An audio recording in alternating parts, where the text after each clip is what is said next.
Vibe blowing at the J, got the loud jumping at the pay. Everything I'm on slap. Everything I do is got the Benz jumping at the bay.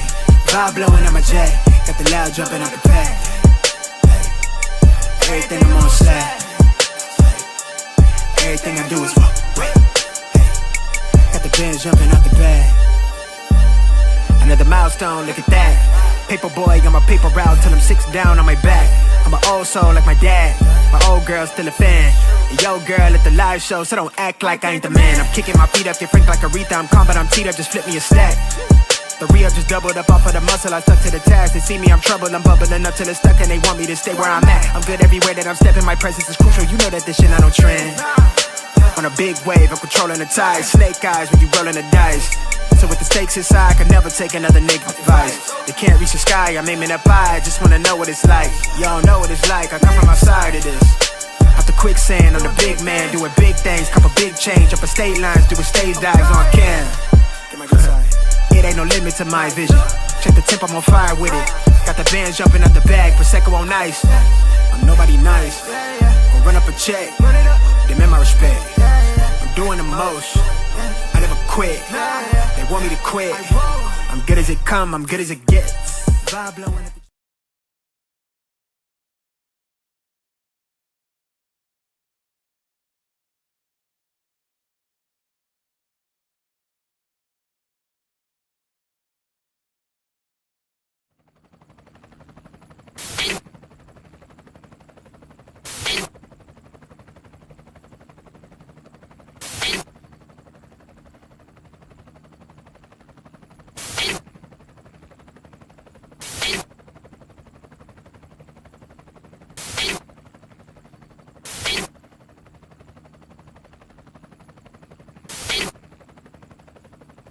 and you're in the Desert Storm bunker with Hollywood CGA.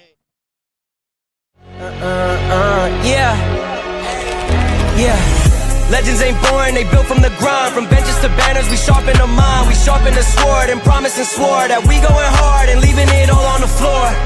Hey, yeah, we going hard and leaving it all on the floor. Hey, yeah, we going hard and leaving it all on the floor. Legends ain't born, they built from the grind. From benches to banners, we sharpen the mind. We sharpen the sword and promise and swore that we going hard and leaving it all on the floor.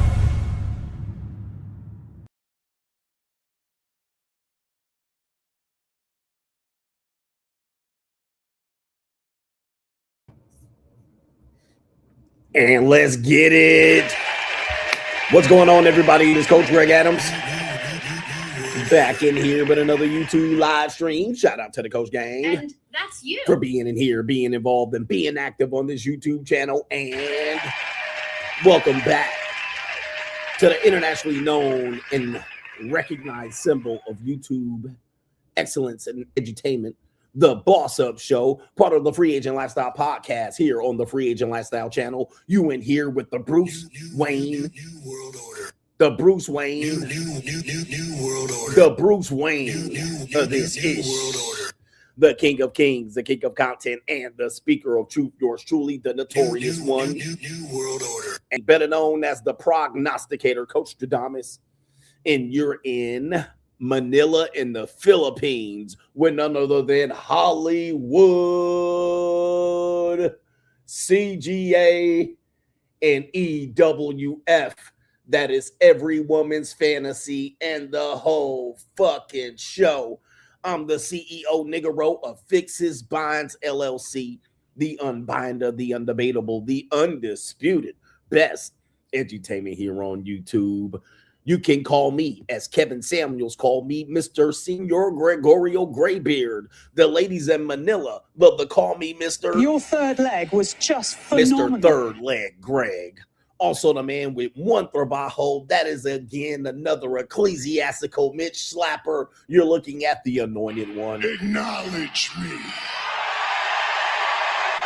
The founding father of the After Pill, the junior college sociologist, the Morpheus of the mating matrix, the chocolated Confucius, the Black Moses, the deliverer, also known as the man that ecclesiastically walks in the spirit of Elijah.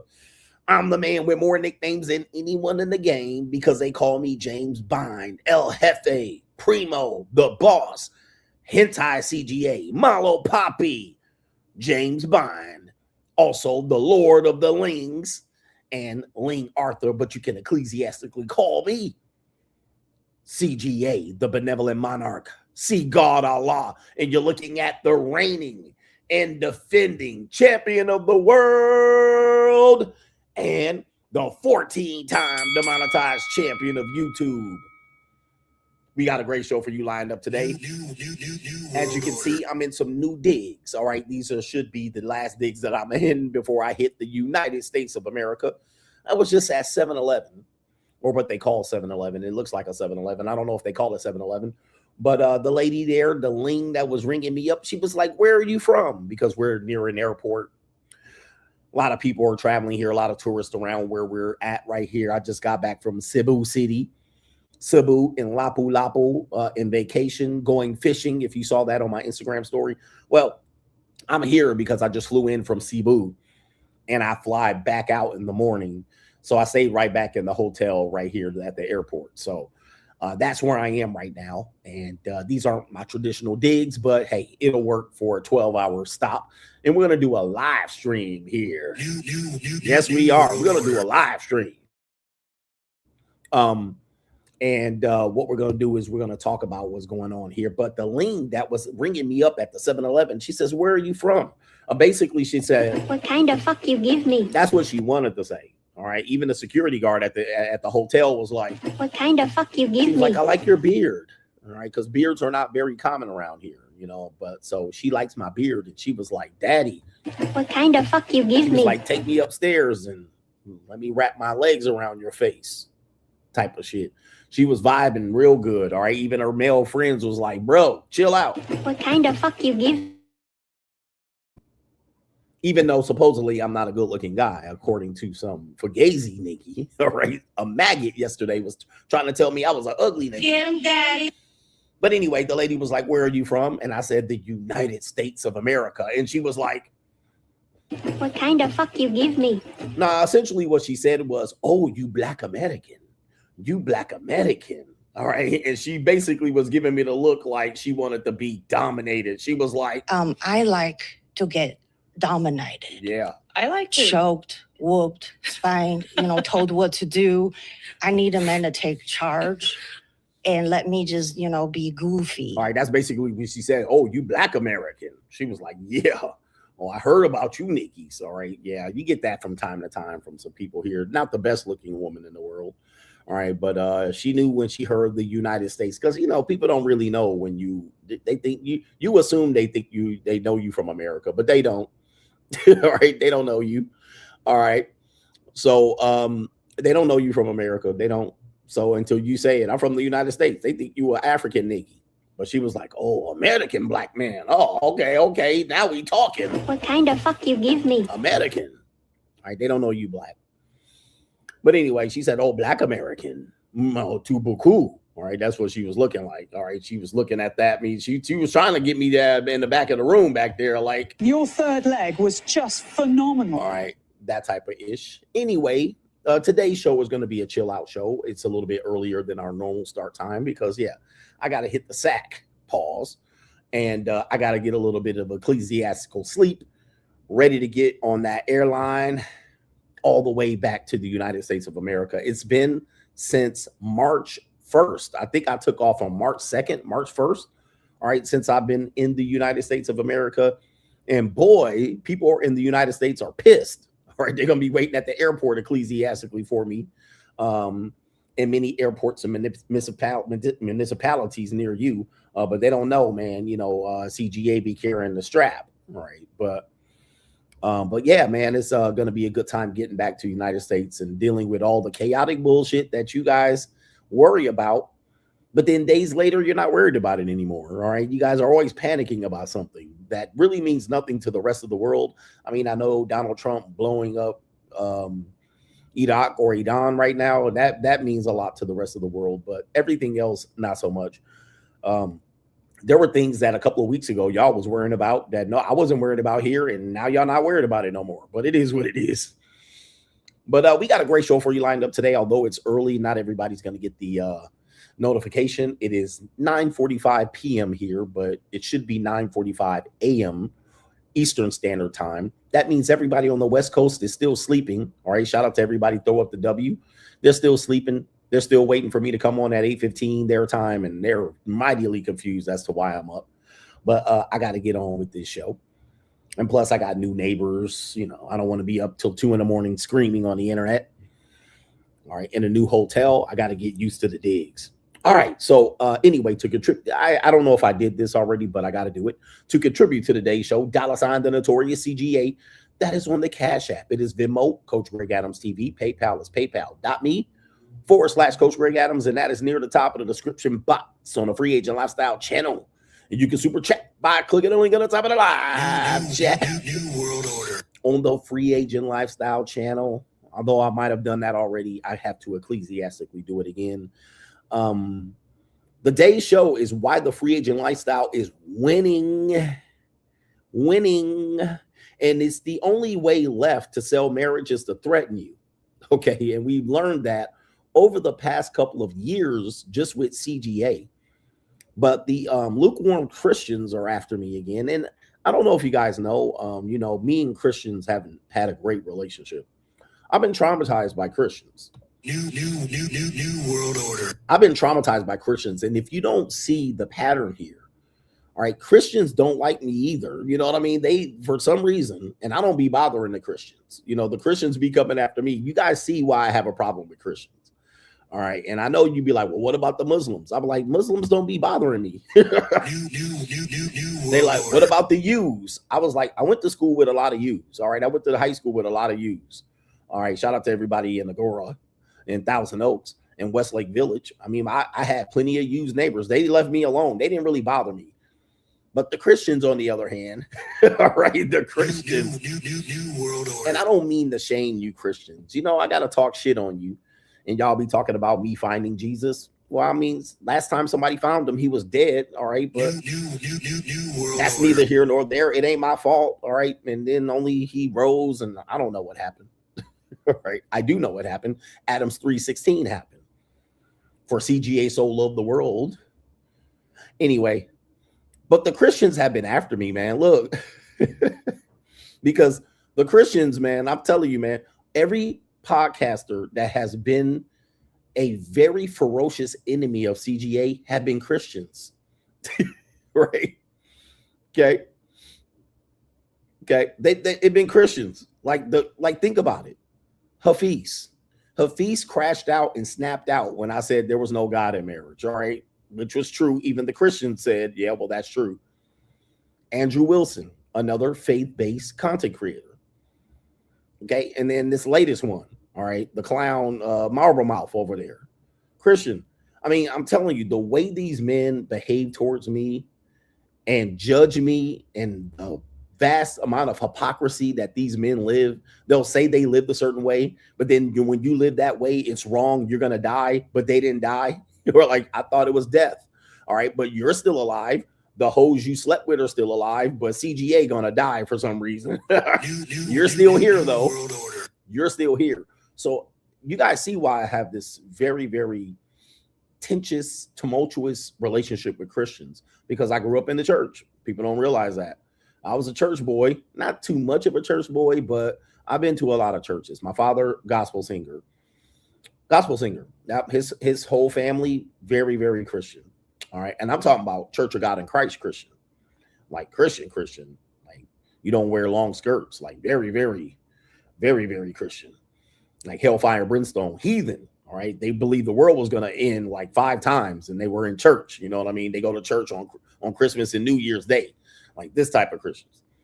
So I grew up around these people, and I found them to be complete hypocrites. All right. And so my relations towards Christians have been tumultuous all through my teens, certainly in my 20s and 30s and so forth. And just vast amount of judgment and hypocrisy, and people sleeping around with each other, and young girls hot in the ass, and single motherhood rampant, gossiping ass old bitches, simp ass husbands. You know, I was like, all right, if this is what y'all got to prove, if this is the level of behavior that I have to expect from the church. I certainly do not want to be a part of that into my adulthood.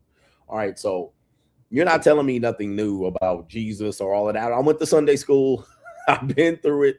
I was a leader, a youth leader in my church when I lived with my mother, and she's a Christian as well. But I want no parts of it. I've seen enough. Yep. Church pastors, former pimps telling you not to sleep around, but they're sleeping around with the young hoes in the church. All right. I went to a church where the pastor got caught up in an affair. Just New world order. forget it, bro.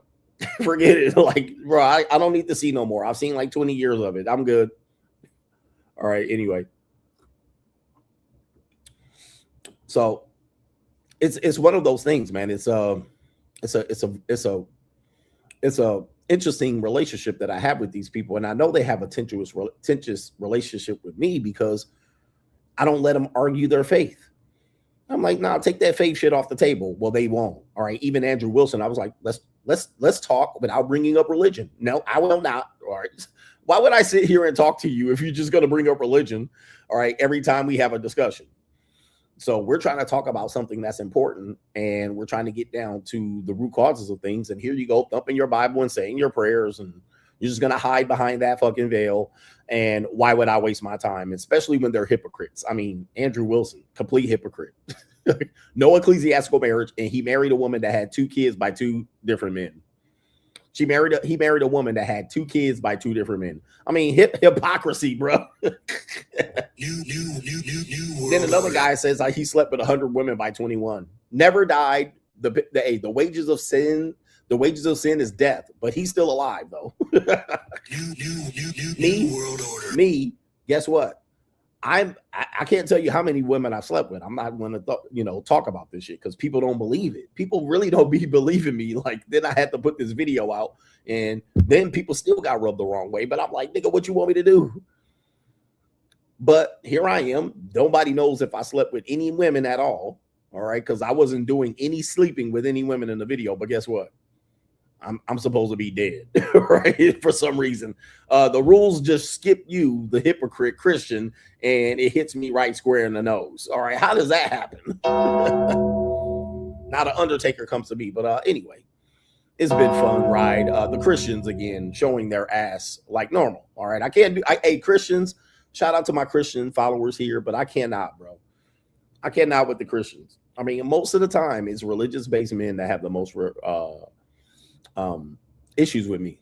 It's weird, and they straight up weirdos. Most of them be in a closet too, and I'm the last nigga to be in some closet, but I don't never describe gay acts the way I've heard another man describe gay acts. Or I'm like, wow, this is amazing detail.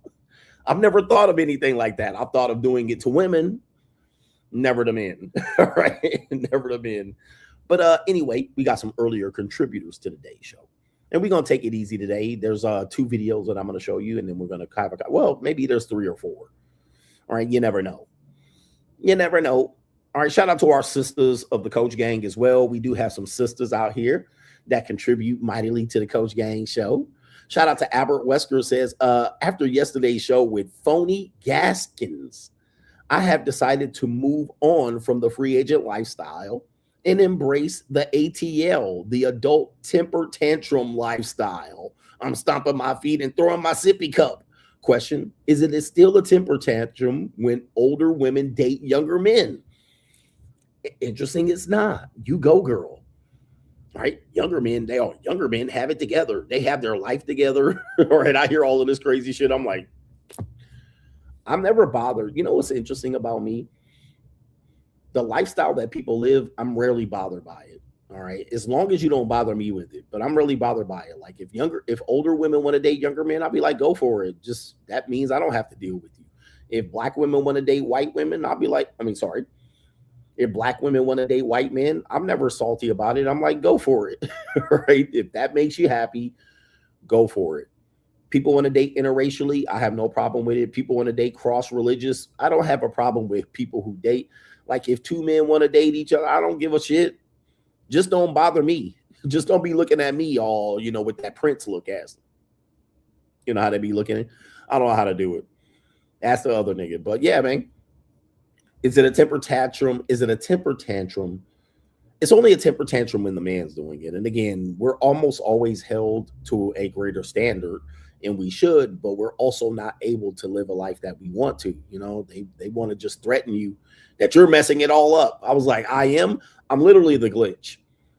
Like, there's not many men openly saying, okay, this is what women are doing modern dating, and actually allowing the women to do it and go, okay, yeah, that's what y'all want to do. All right. I'm like, whatever. Yeah. What?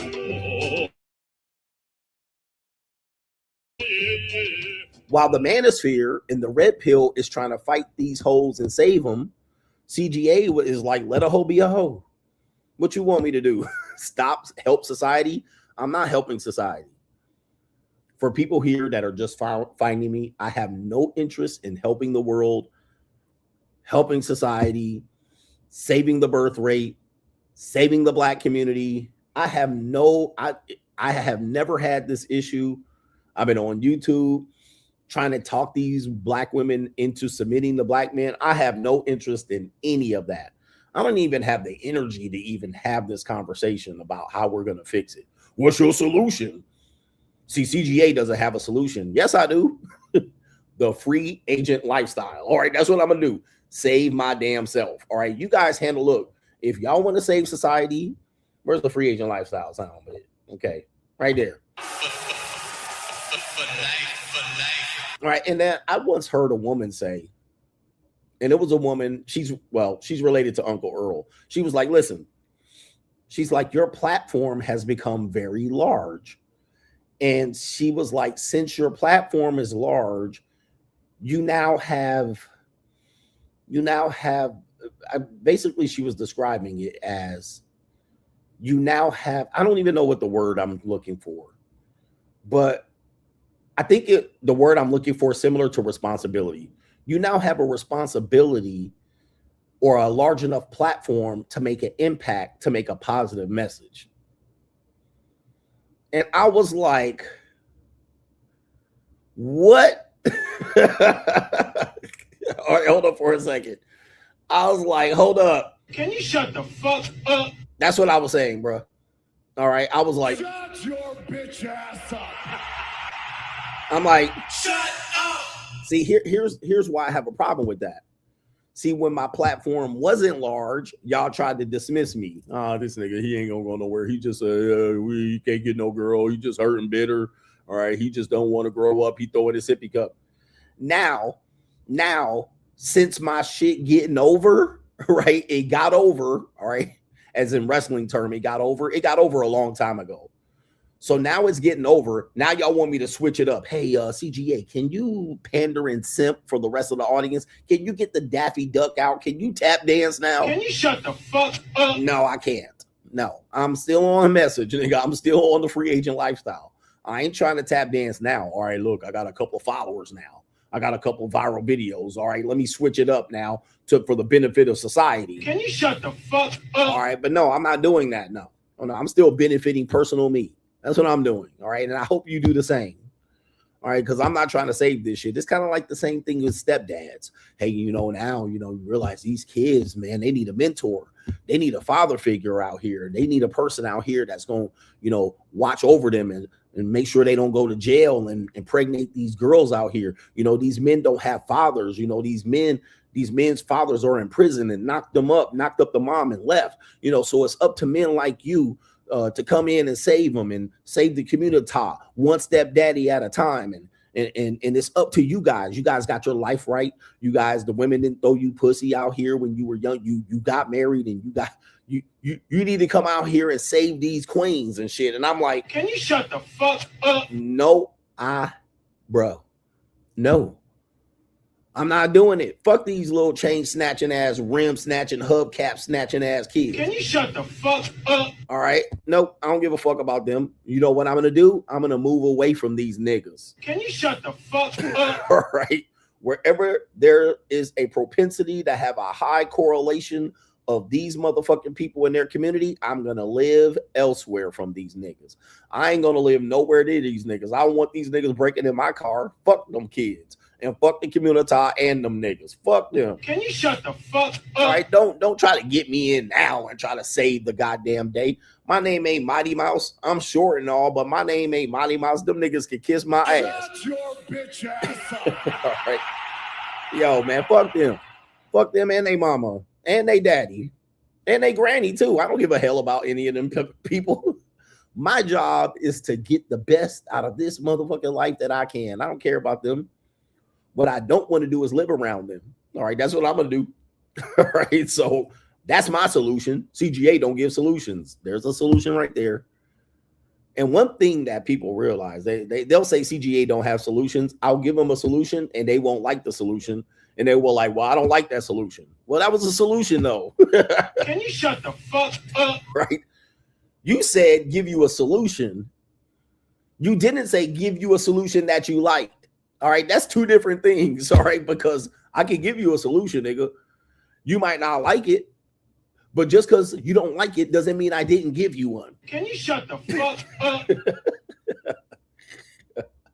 Come on, people. Come on. I'm here to help. Shout out to Albert Wesker. We got some other brothers here that have contributed. It is no government name says if marriage was so great, why would normies in religion need to promote it? He says, as a Gen Z, I say this alone proves that it's not it's not that great, especially when wait a minute. As a Gen Z, I say this alone proves that it's not great, especially when I solo travel, married men always looking stressed, hashtag the shield. And when married men, you don't realize, you know, I'm going to tell you why married men are stressed. They running that credit card up. That credit card taking a hit.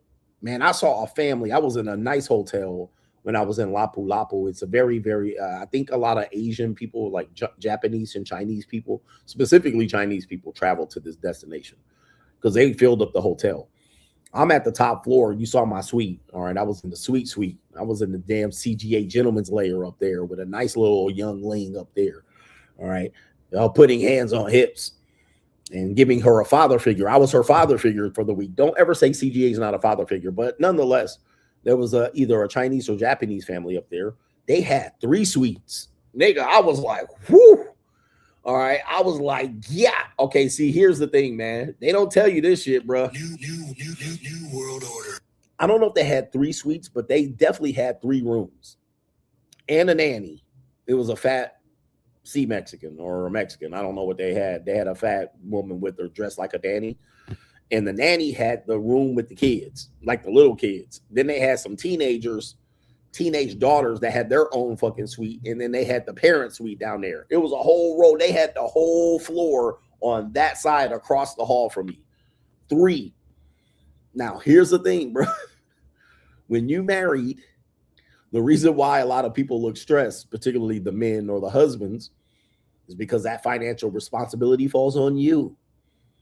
All right. You're going to see those numbers just, you know, people ordering in for room service, going down to the spa, right? Asking for extra this, going down to extra. Oh my gosh, going on excursions.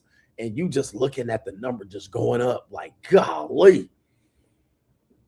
So there's that. Then you have the unappreciative nature of children and particularly wives, you know, especially wives that don't look at the numbers too much. They're just like, why can't you just do this? And why can't we just do that? And he's like, credit card, the bank called me. We only have X amount of New world you know, that wallet getting drained. Now that was on an extreme level, but even at the bottom level of travel, the husband tends to have to carry on much of that burden. 65%, 70% of husbands are going to do that. This is why typically, if you live with a single mother, you'll never travel. Tell me I ain't lying. Tell me I ain't lying, bro. If you live with a single mother, you'll never go on a fucking vacation. Like a vacation is rare with a single mother. Like they'll praise how much a single mother's doing and what I'm doing, and I'm doing my best. When was the last time you went on, if you raised by a single mother, did you ever go on 3 fucking vacations your whole goddamn life? Your whole life, bro. Your whole life. When I say vacations,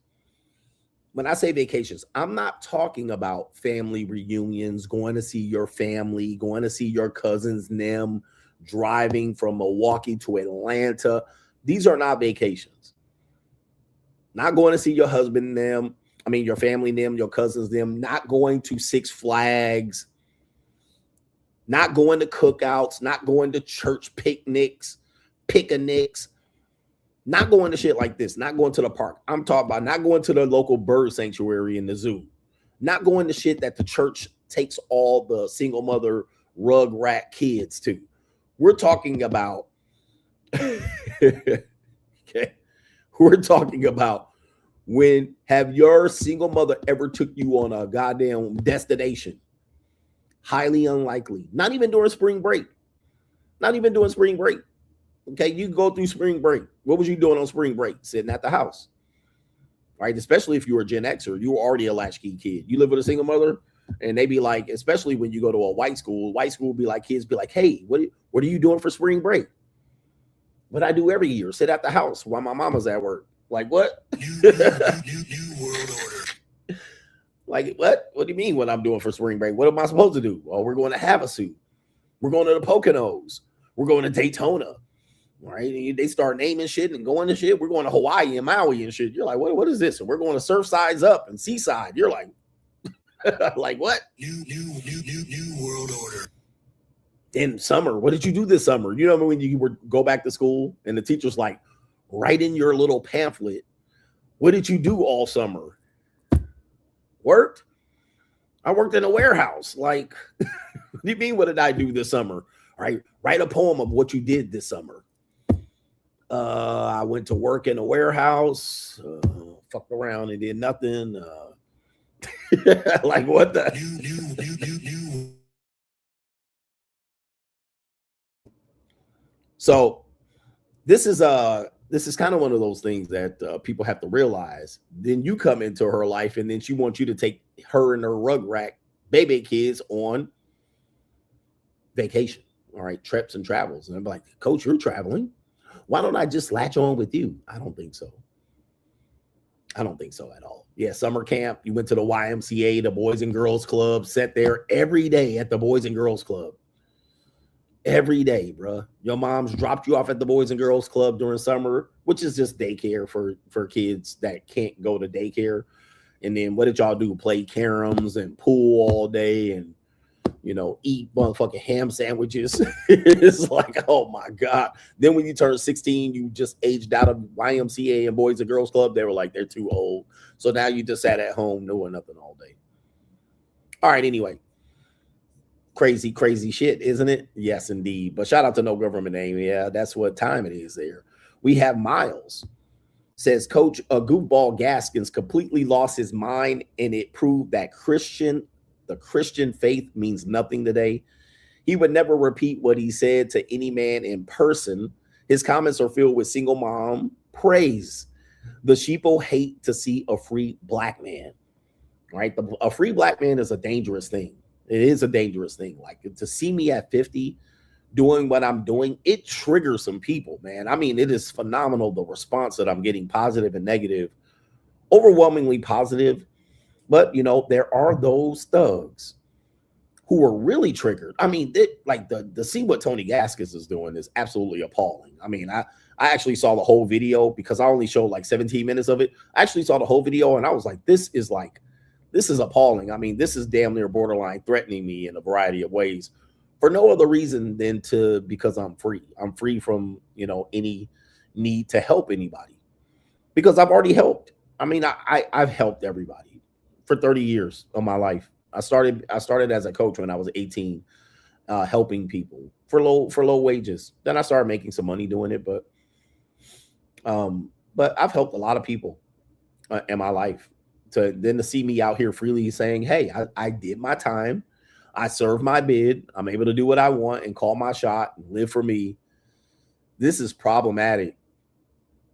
This is very problematic.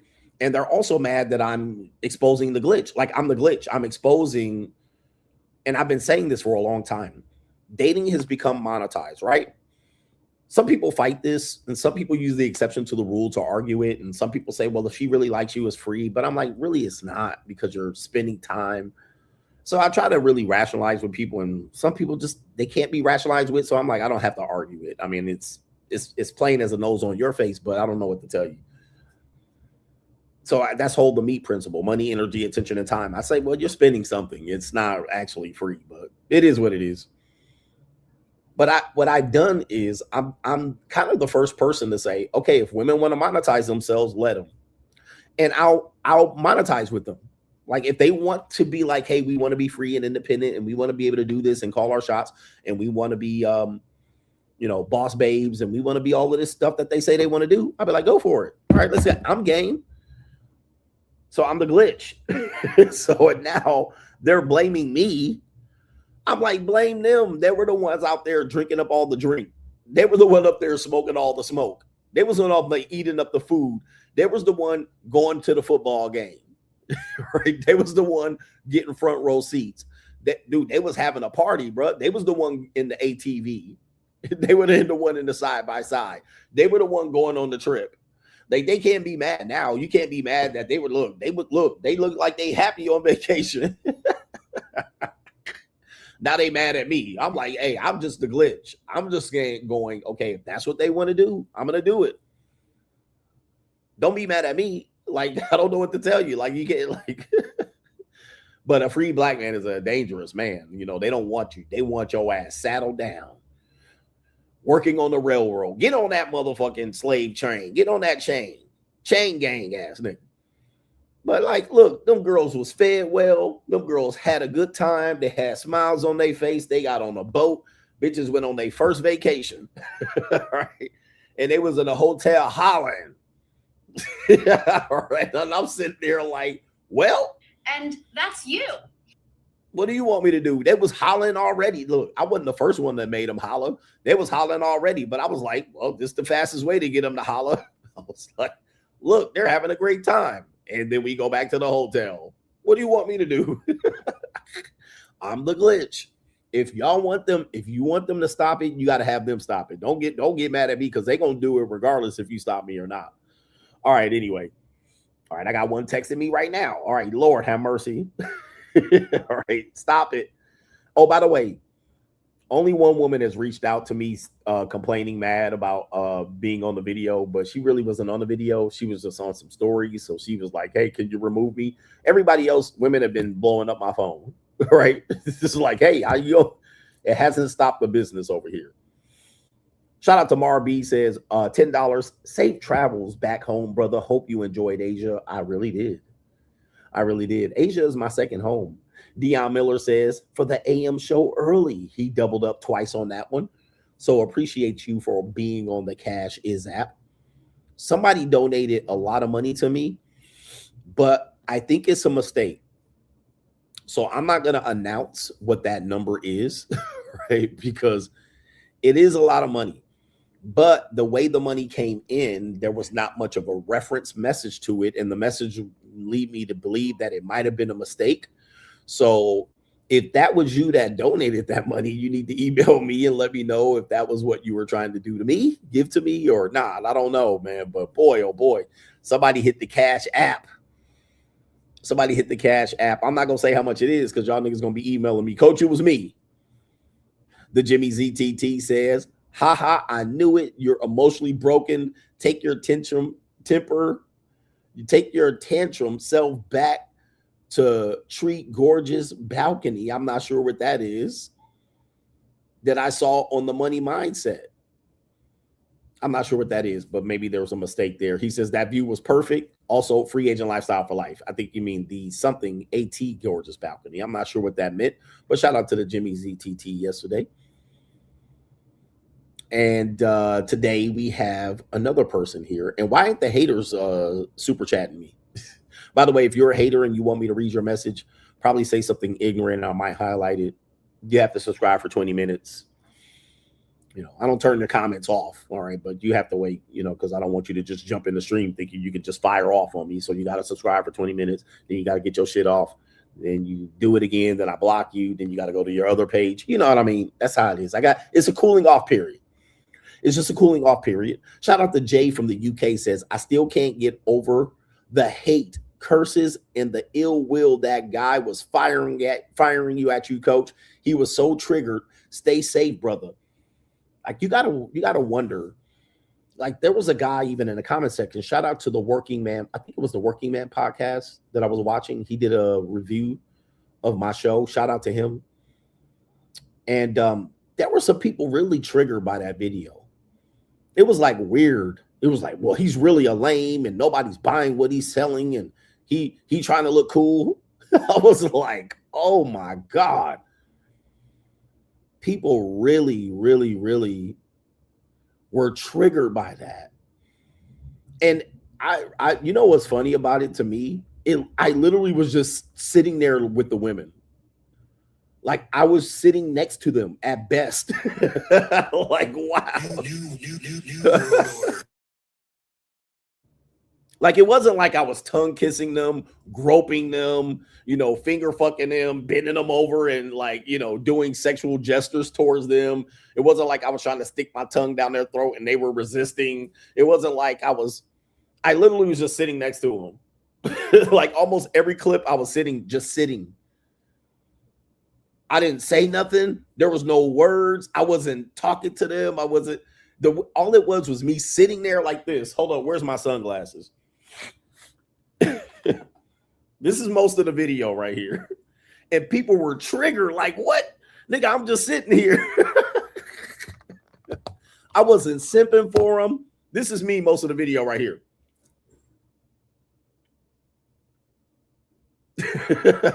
This is me. And then the girls are doing what they're doing. And this is me right here. And people were triggered. Oh, he's suing this and he gonna catch a disease from sitting here like this, standing.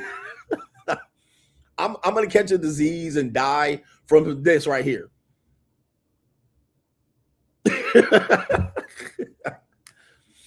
Like, yo, man, people were going crazy. Oh, this is a commercial for herpes. This is a commercial for herpes, like this.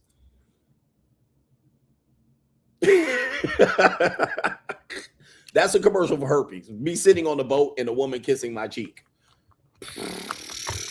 I'm literally sitting on an ATV like this, and the woman's talking in the screen. I'm just sitting there like this. Like what? Wow, you guys jumped to a hell of a lot of conclusions, bro. Like, wow, that is crazy, man. I'm telling you, and it just goes to show how much little action people are getting out here. If that triggered you, just me sitting there next to a woman triggered you, niggas. I don't know what to tell you, man. Golly, y'all crazy. Now, I folded most of the women in the video. I'm just saying, but golly, nigga, just sitting next to a girl. One girl looking at my hand. Y'all jumped to conclusions. Oh, this is herpes. Have you heard of AIDS? Huh? She's holding my hand, looking at my nails like this. She was like, oh, your nails are clean. That's what she said in the original video. That's in the original video. She said, oh, your nails are clean. She was like, I'm surprised your nails are so clean. That's what she said in the video.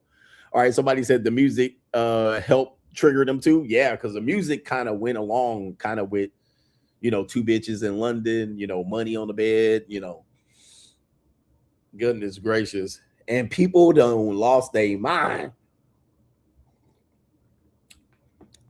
There's nothing more dangerous than a free black man.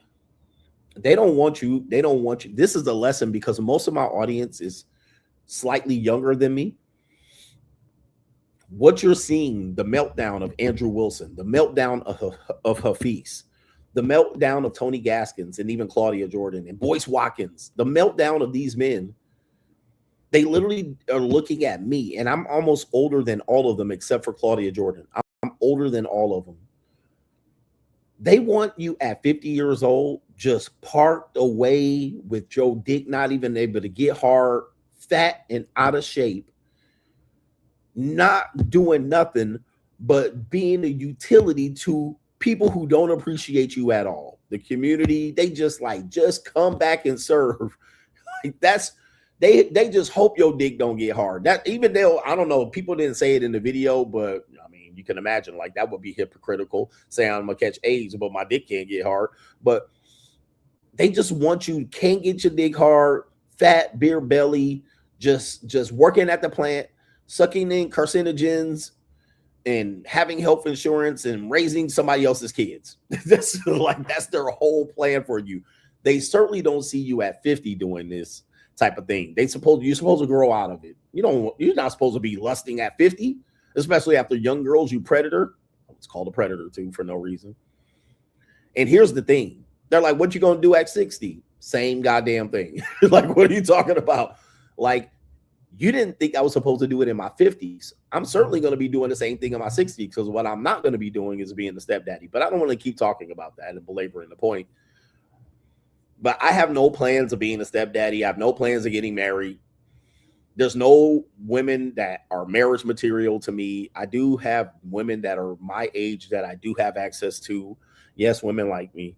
I know against pop, but I have no interest, certainly, in not raising anybody else's kids or working my schedule around a woman that has kids. Only for her to get her cheeks clapped. All right, ecclesiastically, by the way. And when I clap cheeks, it's ecclesiastically. We have a couple more, and we're going to get onto it. It is our brother Joshua B. He says, "Shout out to the Coach Gang," and we here. If shout out to Joshua B. If seeing me do this at 50 pisses you off, wait till I'm 60 doing it. Like what I see at 60. And I know people are going to be crazy about this. If I still, because I plan on looking good, and I still plan on being, mentally enough, mentally have my mental acuity very well. I want to be in shape, definitely want to be alive. If I'm at 60, I'm going to be in shape. I'm going to start wearing Speedos, and I'm going to have Latin bitches on a yacht, like somewhere in the south of France. Like that's going to be my social media. That's going to be most of my social media, nigga. Like really triggering you niggas. Like, and some of these gay ass niggas that be wanting to call me gay, y'all going to like it seeing me in a banana hammock with a young bitch at 60. All right, 40 years my younger. All right, 40 years my youth. Because that's what I'm planning on working towards in my 60. I got 10 years to try to execute this, but I'm working on the yacht. I'm working on the banana hammock. I'm working on the Speedo. I'm trying to get my quad development up and my gluteus maximus up. All right. But yes, that's what y'all going to see. All right. If you're triggered at some woman kissing me on the boat, just wait till I'm 60 wearing a Speedo, all right, with white bitches in the south of France.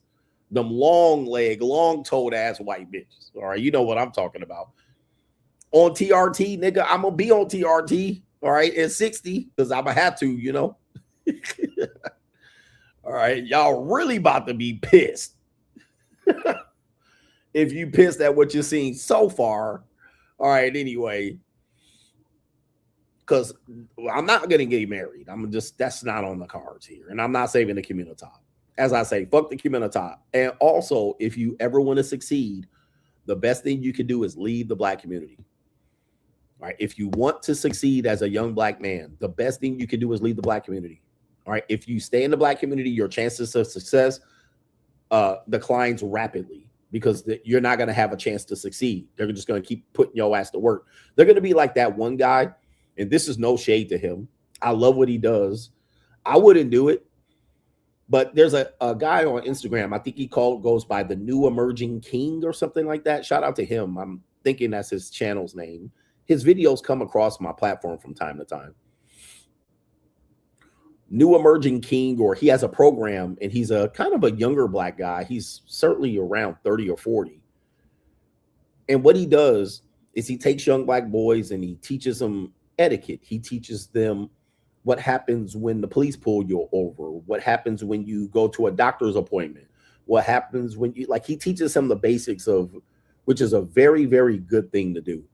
But it ain't my shit. All right. He could do that all day long. I ain't gonna do hide nor hair or none of that shit. All right. I don't have a program for these young ass kids for that. So, but I love what he's doing. Now, the crazy thing about what I see him doing is sometimes he catches flack from even people in his own so-called community for the way he teaches. All right, and something like that. I think one particularly, it was how the kids are supposed to handle a police pulling you over. And it wasn't like, fight for your rights. It was kind of like, handle the protocol, relax, go through this, understand your rights. This is how you address the officer. Man, even niggas in the community was still shooting them down for not telling him to fight and act like a monkey and chimp out. I was like, this is a disgrace. This poor man, again, this is why I will never be a utility for the black community. This poor man's doing his best for these young black kids who probably don't have fathers. I'm assuming they're somewhere in New Jersey. And they still can't appreciate that guy. They still can't appreciate him. They don't shoot money towards his program, nothing. He's got to probably come out of his pocket to get these nappy-headed ass kids over there to listen to him, probably all single mother raised, and still he catches flack for doing what he does. And that's the true disgrace. Not that he's doing it. I shot him out and big up him for doing it. But that's why I'll never serve any level of service to any community, especially the black community. Hell no, you're not appreciated. Not appreciated. So fuck it, bro. I have no time for this shit. His name is King Randall. They're calling him. Shout out to King Randall. I love what you do. Not shooting and shitting on what you do. I really love what you do. But you ain't never gonna get me to do it. But they want me to do shit like that. I don't give a fuck about the community. All right. It doesn't do anything for me. And the way people shit on him, even that are so-called supposed support him, fuck that, bro. You ain't gonna shit on me, and I'm putting in my own money and time helping your broken ass family have a fucking chance at life. You know what I mean? And then that's why it's free agent lifestyle for life. Somebody said he's in Georgia. All right, shout out to him, man. So if you realize that, people are like, CGA, don't worry about the haters. Dude, no matter what you do, you're going to have haters. So, in fact, if you don't have haters, you ain't doing anything. And I don't worry about the haters. What I'm trying to show you is the highlight that people ain't going to like what you're doing no matter what you do. It's regardless. You could be doing positive shit and people going to shit on you. So I'm like, oh, my goodness. It's absolutely a disgrace. So I would say, my philosophy is worry about yourself, which is definitely the philosophy of all communities. It starts with yourself. There was something on my screen. I was making sure it wasn't no ecclesiastical videos of me clapping some Asian cheeks on the video. All right, it's on the video because there could be video out like that. So, yeah, man. Let's get into this part of the show right here. How to win in life. Listen to this. The show's not very organized because, again, like I said, for the people who joining me, I'm in Manila, and I'm taking off tomorrow early in the flight. So I'm headed back to the mainland because I'm proud to be an American. But I'll put this up on the screen. I'm done with all my travels, at least for the next few weeks. And I might not leave again for the next 2 months or so, but I'm going to get back on the grind. I promise you. Getting back to some great shows. But listen to this video on how to win in life. I'm not going to play the entire video, but the video is by a channel with 527,000 subscribers. It's VYBO. So we're going to play a portion of the video, but I want you to listen because this is some of the things that I teach you and I agree with. This particular take, they're going to start off at number 1, how to win at life no matter where you start. Listen to this portion of the video. Because in life, you either learn to win or you get played. Let's begin. 1. Accept reality, then bend it. The fastest way to lose in life is by fighting reality. Too many people waste energy complaining about their circumstances instead of learning how to leverage them. They dwell on what's unfair, what's hard, and what they wish was different, never realizing that reality isn't here to be fair. It's here to be played. Every system, every hierarchy has rules, some obvious, some hidden. The winners don't waste time protesting the game. They learn the mechanics, find the loopholes, and use them to their advantage. They study how influence works, how money moves, and how power is structured. Not to complain about it, but to position themselves within it. You can either resist the way the world works or figure out how to use it to your benefit. The people at the top aren't necessarily the smartest, the strongest, or the most deserving. They're the ones who stopped wishing things were different and started figuring out how to win within the system, until they had enough leverage to rewrite the rules in their favor. Woo-wee. Come on, brothers. Hey, that's some teaching right there. Now that's some teaching. Now that sounds similar, because you know, great minds think alike. That sounds similar to what I tell you. Okay, one of the things you have to realize is your life has been a lie all the way up until your 20s and 30s. It's been a lie. Okay, but you have to win with the system the way it is, and the first part is acceptance, right? That's the last stage of what I call the stages of grief, what psychology calls the stages of grief. All right, going through the acceptance phase. I preach the acceptance phase all the time. What did I say the last stream? You guys are arguing with women and trying to debate them and bring them on and negotiate with them. You're bargaining with them. You're bargaining with reality. You're trying to use religion as a weapon and a sword. You're swinging it. Tony Gaskin swinging his sword, all right, threatening me to marry, and I'm not a man. These people are trying to fight reality. As me, I'm telling you, this is the reality. Monetized dating is the reality. You're going to experience it more than you want to. And then you can either participate or not participate. I'm not telling you to participate, but that's the reality. Everybody can see it, and that's where it's going, because that's where it is. So what then you can do is go, why do I waste my time and energy trying to fight something that I cannot stop? Or I can use what I said earlier. I'm the glitch. Okay, those women want a little bit of time, a weekend, a fun weekend, a trip. Okay, yeah, y'all can call it tricking, but I'm getting what I want out of it, and she is too. No one's harming each other. I'm not harming her. She's not harming me. All right, I'm not harming her. She's not harming me. So we're playing the system. I'm just playing the system as you guys have it presented today, not arguing it, not complaining about it. Because I can't stop women from doing what they're doing. Neither can they stop a person with money to do what they do to get where they got. You can call it whatever you want to call it. And then what happens is, all right, then what happens is you use leverage. So I'm going to play that part again, telling you what you see is, okay, how can I get the leverage in the situation to where that doesn't bother me anymore? One thing I always tell you is don't broke date. All right. You don't have money to date. You shouldn't be dating. Dating is not free. Although people will try to make a case for it, I'm going to say, well, it's really not. All right. It adds up relatively fast. And the minute you stop dating, you're going to see more money hit your bank account. You're going to see more savings. You're going to see money. Like, you're going to go out and go, all right, instead of going out on a date, that's going to cost me $77. Car wash, hairline, polishing my shoes, getting crispy. All right. Crispying up my line. All right. I'm going to just go eat by myself. $19.95. You do that for a couple of weeks, you're going to see more money in your pocket. That's an idea of acceptance and realizing there is a payment that goes into the activity, whether you're paying directly or not. There is money. There is a leakage of the system. So you're going to stack cash by not dating. All right, let's play the clip again just so you can see it here. It's acceptance. Accept reality. Most people can't do this. It says accept reality and bend it. I'm going to play it again. Put your headphones on so you can hear this lesson, because this is what I'm trying to teach you right here. Okay. 1. Accept reality, then bend it. The fastest way to lose in life is by fighting reality. Yes. Too many people waste energy complaining about their circumstances instead of learning how to leverage them. Yep. They dwell on what's unfair, what's hard, and what they wish was different. Okay, so we hear this from a variety of people. We hear this from pro-blacks, people who are victim blacks. We hear this from Democrats. We hear this from Republicans, conservatives, liberals, women. We hear this from just about everybody. And reality is everybody has a sob story. Everybody's been disenfranchised and taken advantage of.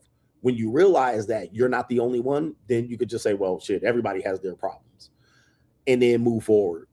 As opposed to people trying to fight racism. There have been people been alive that have been fighting racism or some sort of prejudice for 40, 50, 60 years of their lives, and it really hasn't moved very much in their life. It hasn't moved very much. It's moved a little bit, but not as much. But if they would have took that same energy and applied it to themselves, they probably would not be a victim of their issues. Right? They wouldn't be a victim. They would actually put that into their. They would actually get more out of society than they actually have actually put in when they were trying to fight whatever system they're trying to fight. So there's that right here. Never realizing that reality isn't here to be fair. Yeah. It's here to be played. Yeah. Every system, every hierarchy has rules. Some obvious, some hidden. The winners don't waste time protesting the game. They learn the mechanics. You know, for me, when I hear people protest, I'm like, guys, this is the biggest waste of your life. And not that protesting doesn't help, but I'm like, well, how's that going to help you? All right, personally, you.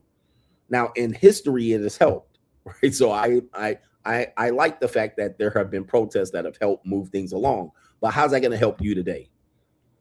Most of the time, the people out there protesting want help today. That's why they're out there protesting. And I'm like, it ain't going to come today. So might as well put your energy into something else, learning how to use the system. The system's not fair. Find the loopholes and use them to their advantage. That's what I do with monetized dating. Okay, what is the loophole with monetized dating? Okay, tricking is fair game, according to women. All right, they willing to sell some pussy, or they willing to go out there and sell girlfriend experiences. Let's put it like that.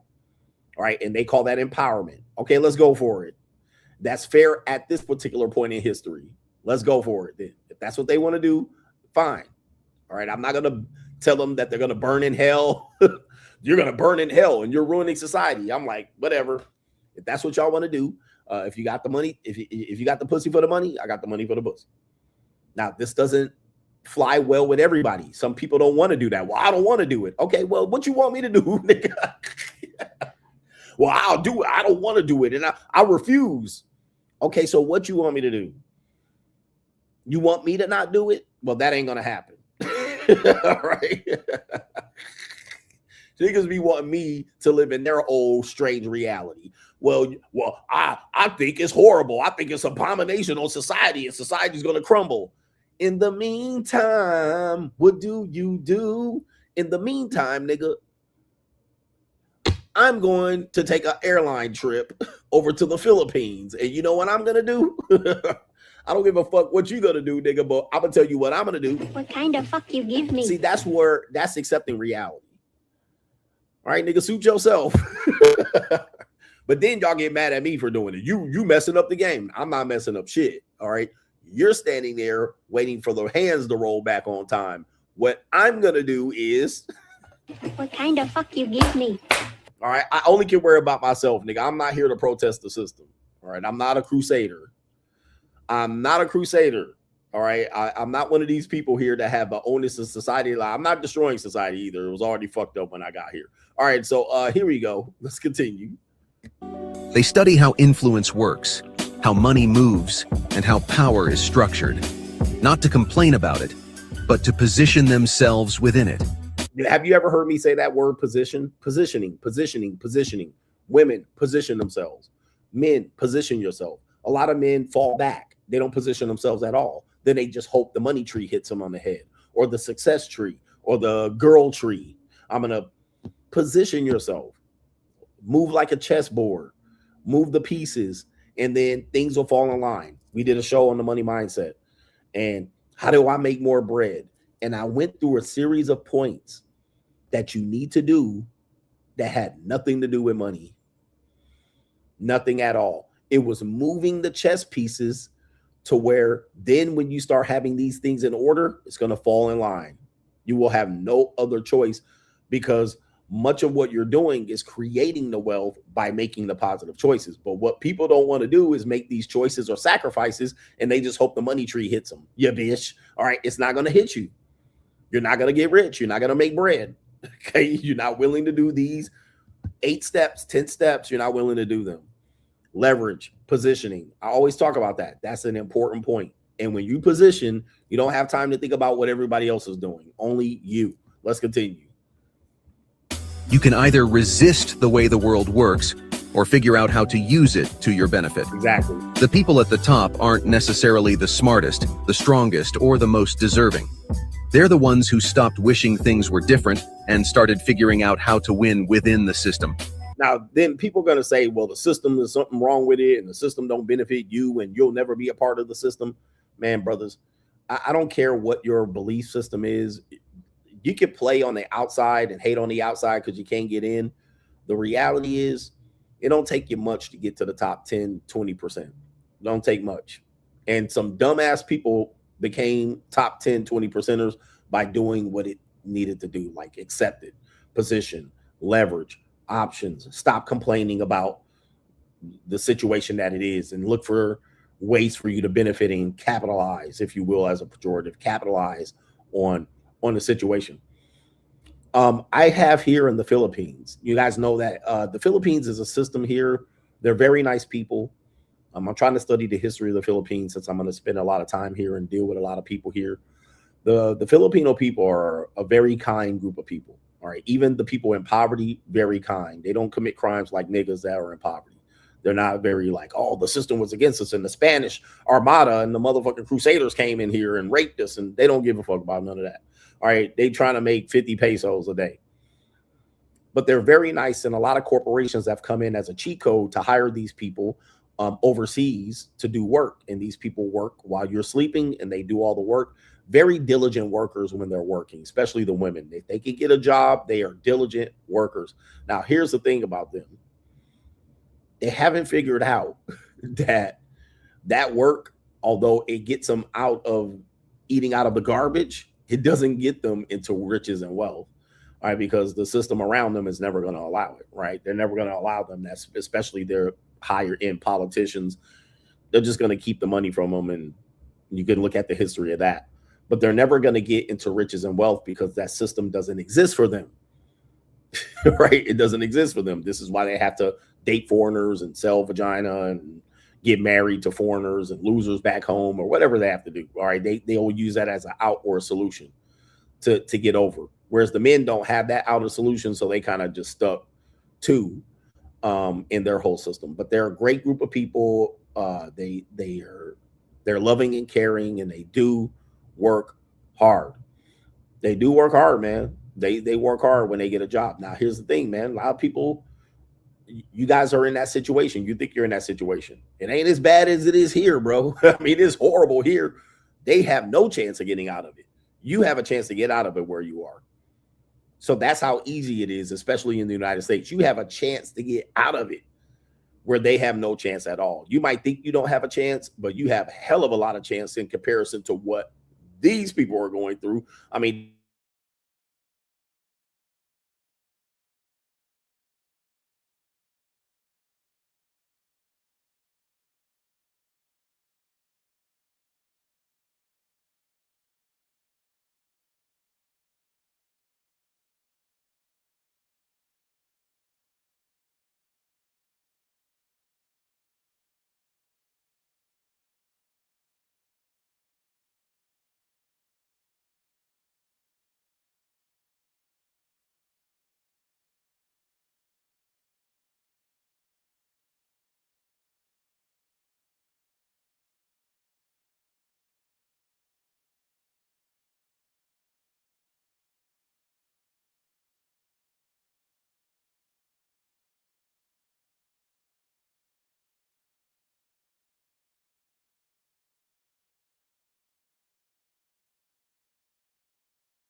let me in here. All right, what are we doing?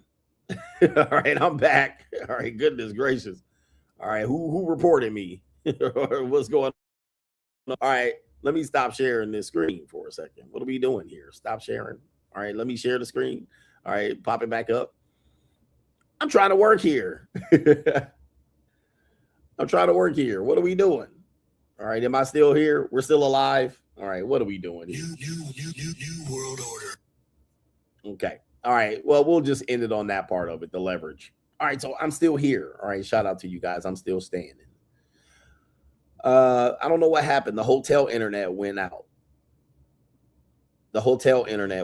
So now I'm on my backup internet. But let's get into this right here. Oh, by the way, Suave G, for you guys want to know here, Suave G made a song for your boy CGA. Well, he made a song. He's a rapper producer. All right. So Suave G has this song here. He super chatted the day before yesterday's stream when we were doing the Tony Gas.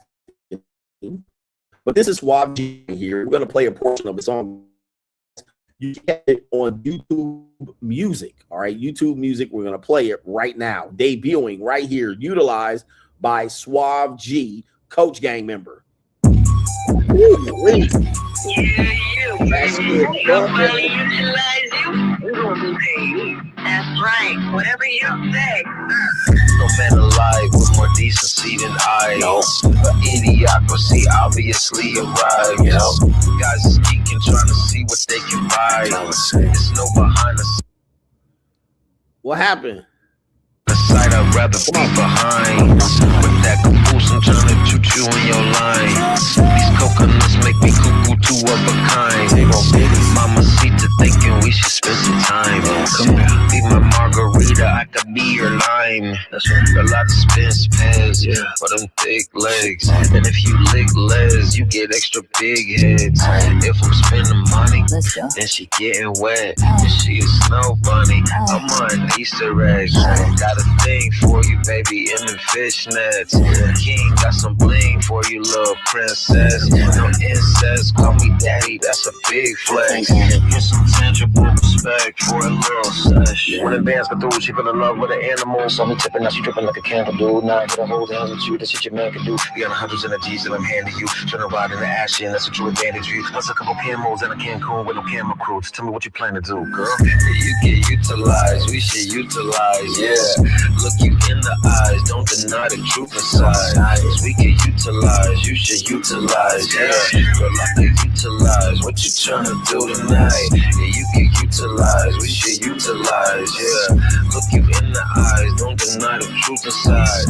You can utilize, we should utilize, yeah. Girl, I can utilize what you tryna do tonight. All right, what you trying to do tonight right here? Man, the beat, that shit bumping. All right, that shit is bumping out there. Shout out to you. He says we can utilize. All right, I actually like that. I might actually put that in my vocabulary here. Go ahead and rate Suave G. All right, man, it's not easy to produce music, but you know, you got to definitely have the tools and to be able to have the charisma and the microphone, produce the beat, or wherever you get the beat, put the beat together and then put the lyrics on top of it. Very Kanye West. All right. Shout out to you for that. But if you guys want to hear that track, let me see if I can get the track right here. The link to the track, go ahead and support him because he's been a great supporter of our show. All right. For many, many, many years, I would say a few years for sure. I'm going to drop that link right there into the chat. I'm going to refresh the screen over here to make sure I got that over there. All right. But go ahead and give him some love and support. And if you had headphones, RIP.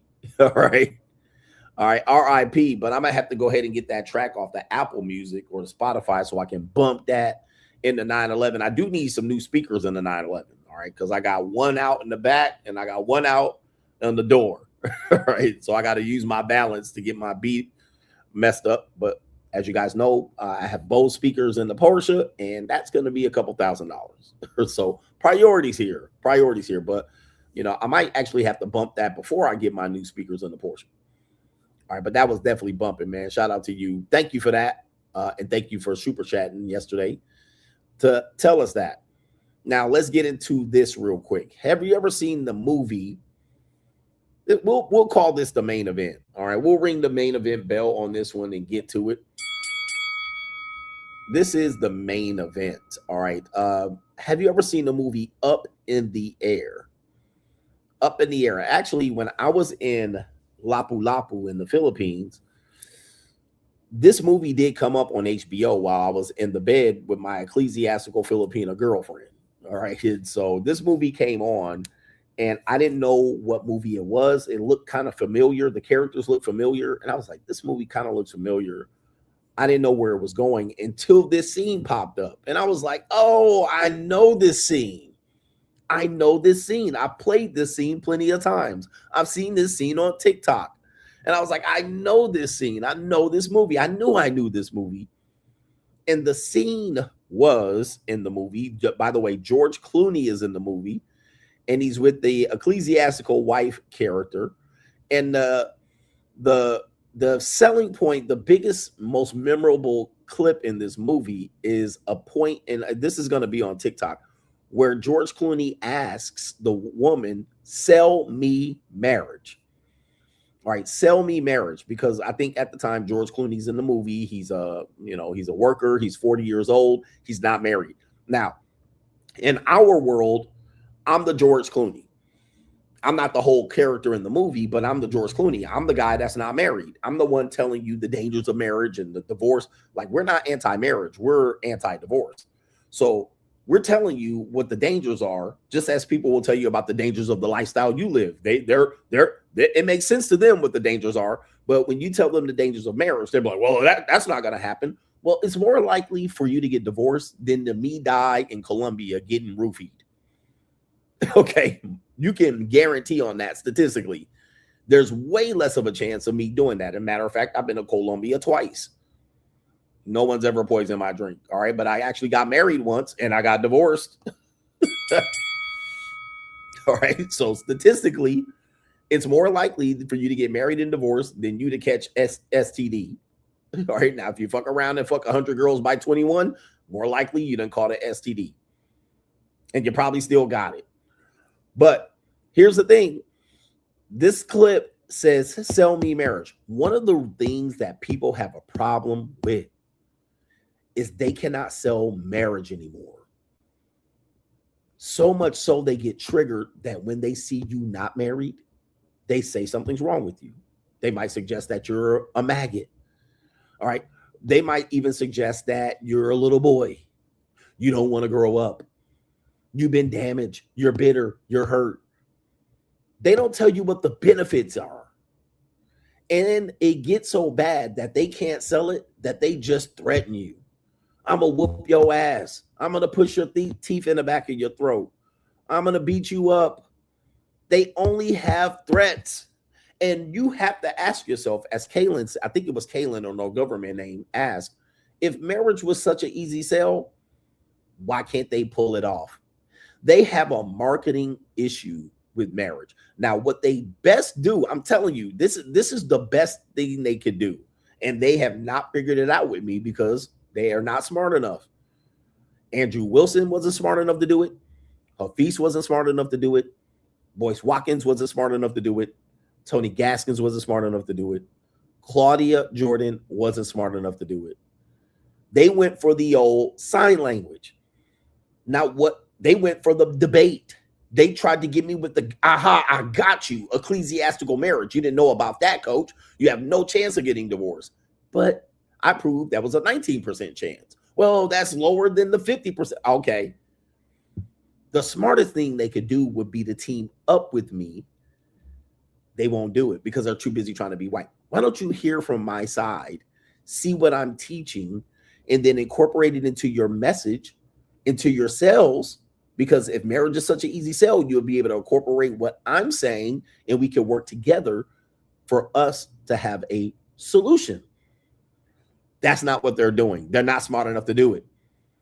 They're here trying to put out the fire. They're trying to stamp me out. They're trying to make me out here to call me names. And they're not listening. They're not even researching what I'm telling you. They just find the one clip and say, oh, this debauchery. You're going to go to hell and get your throat slit.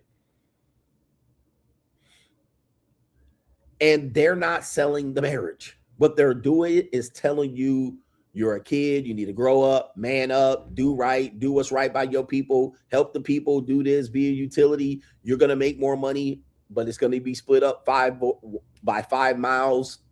Okay, you're gonna be a workhorse. You're not gonna get pussy. All right, you gotta, Andrew Wilson said they're gonna be a community, a preacher, a pastor, and a group of women that force your woman to fuck you and have sex. And I'm like, do y'all hear this? Well, at least he's trying. I'm like, do y'all hear this? Instead, these Christian, I would call them relics, sycophants. They're trying to be right. They're trying to thump their Bible and force everybody by sword to participate in their system instead of uniting with the person like me and getting me on board. It would be very easy to do it, but they're just trying to do the old, okay, we're just going to get rid of him. It's crazy, right? It's crazy, right? They haven't figured it out.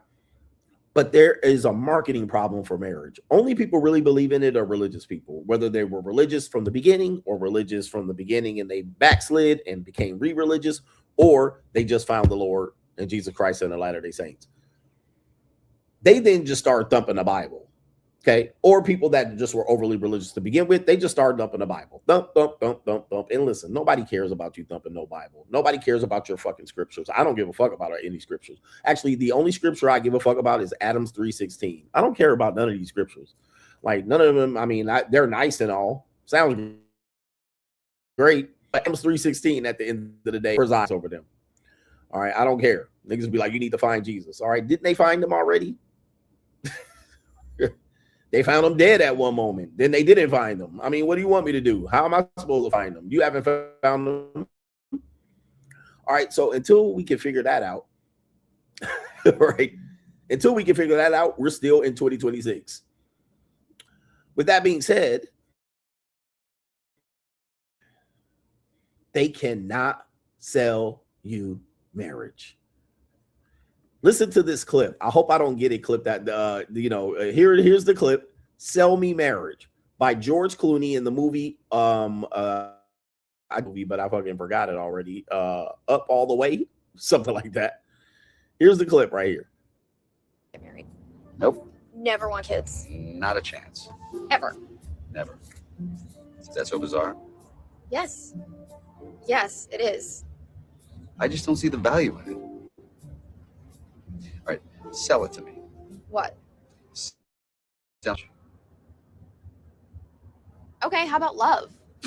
Okay. Stability, somebody you can count on, How many stable marriages do you know? somebody to talk to, someone to spend your life with. I'm surrounded by people to talk to. I doubt that's going to change. How about just not dying alone? Starting when I was 12, we moved each one of my grandparents into a nursing facility. My parents went the same way. Make no mistake, we all die alone. Now, those cult members in San Diego with the Kool-Aid and the sneakers, they didn't die alone. I'm just saying there are options. And this is what they end up doing, saying that I threw a temper tantrum. Oh, fuck. All right, this is what they end up doing. Look at the defensive nature of them, because you don't want to participate in their fairy tale. Oh, well, you're just gonna die then. All right, look. Here's the thing about death. We are going to die for sure. Some of us don't know how or when. Once you turn 50, you really don't give a fuck how or when. Right? You hope it's not tomorrow or the next day, but it could be. All right. But I've lived a very good life. I hope to live 50 more 20-year-old women at 50 years later. All right. Because possibly I will still be trying to do that. But with that being said, telling people that they're going to die when they're already old is like, yeah, well, nigga, I counted on that. Right. Because that's what we're all going to do. Nobody's getting out of it. Same thing as when they tell you about marriage. All right. They'll tell you about what's going to happen when you die. People have a sick fascination of thinking about death all the time instead of living. I think about living, not death. All right, what am I going to do when I'm living? What decision am I going to make that allowed me to keep living? So they'll tell you you're going to have something. You're going to be alone when you die. Nigga, I'm probably going to be alone when I die. I mean, I hope. I mean, what do I want to be? Together with people on the bus? Like, what do you want me to do? Go down in the fiery over a cliff in a fiery bus crash? All right, then I won't be alone. But probably banking on I'm going to be alone, withering away. You know what I mean? Slowly. Right? That would be the best case scenario. 97 pounds, all the muscle gone. That's probably what's going to happen. It's not a pretty sight. Right? You don't want 50 people around looking at your emaciated body. All right. 97 pounds and shit, all frail, pissing and shitting on yourself. And then when you die, you shit on the bed. Like, who? Nobody around looking at this shit. Going through pain and grief, bleeding and pissing blood. Who wants to do this? Now, you think that's a vivid imagination? Well, that's what they want you to do. Worry about what's going to happen when you shitting on yourself when you die. When you die, you shit on yourself. That's when they say, what do they say? There's a famous phrase related to that. You got scared shitless. All right. When you die, you scared. You like, I don't want to go. This is it. And then you poop on yourself. All right. But that's neither here nor there. They don't tell you about that part of death. But you're going to shit the bed when you die. Or if you're in a crash, you're going to take a shit. All right. Or if you get shot, you're going to shit on yourself.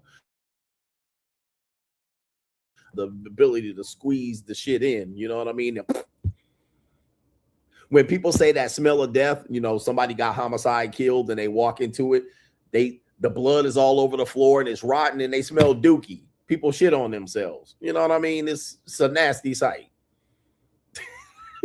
All right. All right. Anyway. But hey, don't be mad at me. Y'all was the one talking about dying. Y'all are always bringing up death. All right. I don't know why y'all mad at me now. Come on. Y'all mad at me. Y'all was the one talking about dying. I was talking about living the free agent lifestyle, living the free agent lifestyle. Y'all keep talking about death. Now, when I talk about death, y'all pissed off. All right, look, don't be mad at me. All right, shit. That's what happens when you die. Hopefully, look. That's what's going to happen. All right, as soon as you about to go out, all right, and it's going to be like... All right, but don't be mad at me that I'm making fun of it. It should be something you make fun of because we're all going to do it. Like, you just hope you don't do it in a certain way. You know what I mean? And there's no restart the game either. You're gone. But Sell Me Marriage, that clip is very famous regarding it. And then when you don't play their little fantasy game, they get super duper pissed off.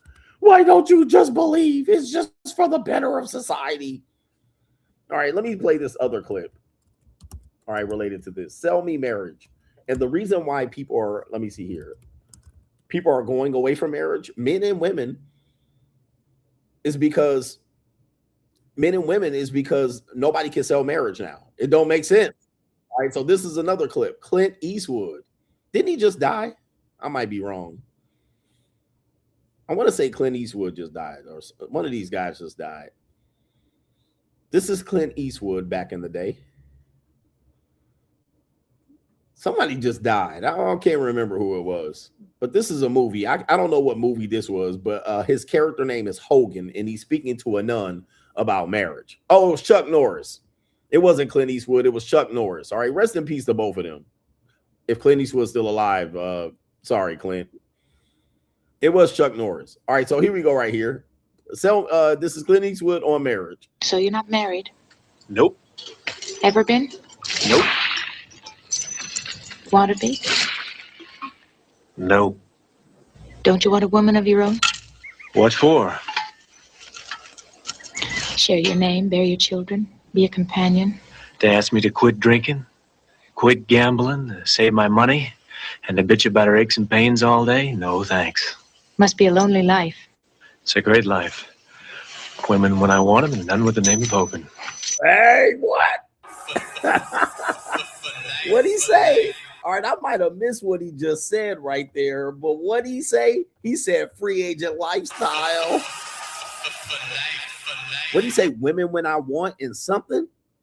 Uh-oh. Let's go back. I might have missed what he said right there. None with the name of Hogan. Wait.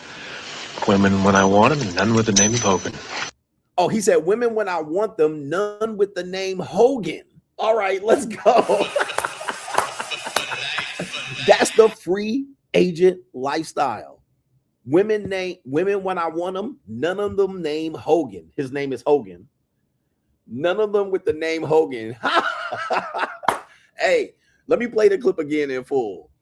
All right, women when I want them, none of them with the name Hogan. Shit, yeah, bro. Where's my epic win on that one? That's epic right there, bro. He's like, I can get they good and done. I can deal with them, and then when I'm done dealing with them, I ain't gotta done dealing with them. I can just get them. Ain't epic win.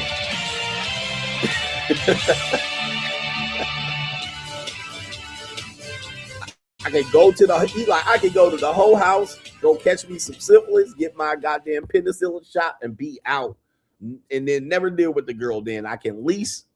I don't have to buy. Let's play the whole clip again right there. Okay, so sell me marriage. He trying to sell marriage to Hogan. He's like, bro, why? What? What am I getting? You're not married. Nope. Ever been? Nope. Want to be? No. Nope. Don't you want a woman of your own? What for? Okay, so this is again why they have a marketing problem. Don't you want a woman on your own? Now, guys, most men will say yes to that. But when you have experience, you're going to go, nah, I'm good. When you have experience, unfortunately, a lot of people in the manosphere or men content related don't have experience. And I've been warning you about that. So they're still going to lean hope. Well, I'm going to be like CGA. All right, go for it. All right, but in this one, don't you want a woman on your own? Hell no, I don't. I don't want one. All right, is that okay? Why y'all trying to force me? Nope. I don't want one. I don't want a woman on my own.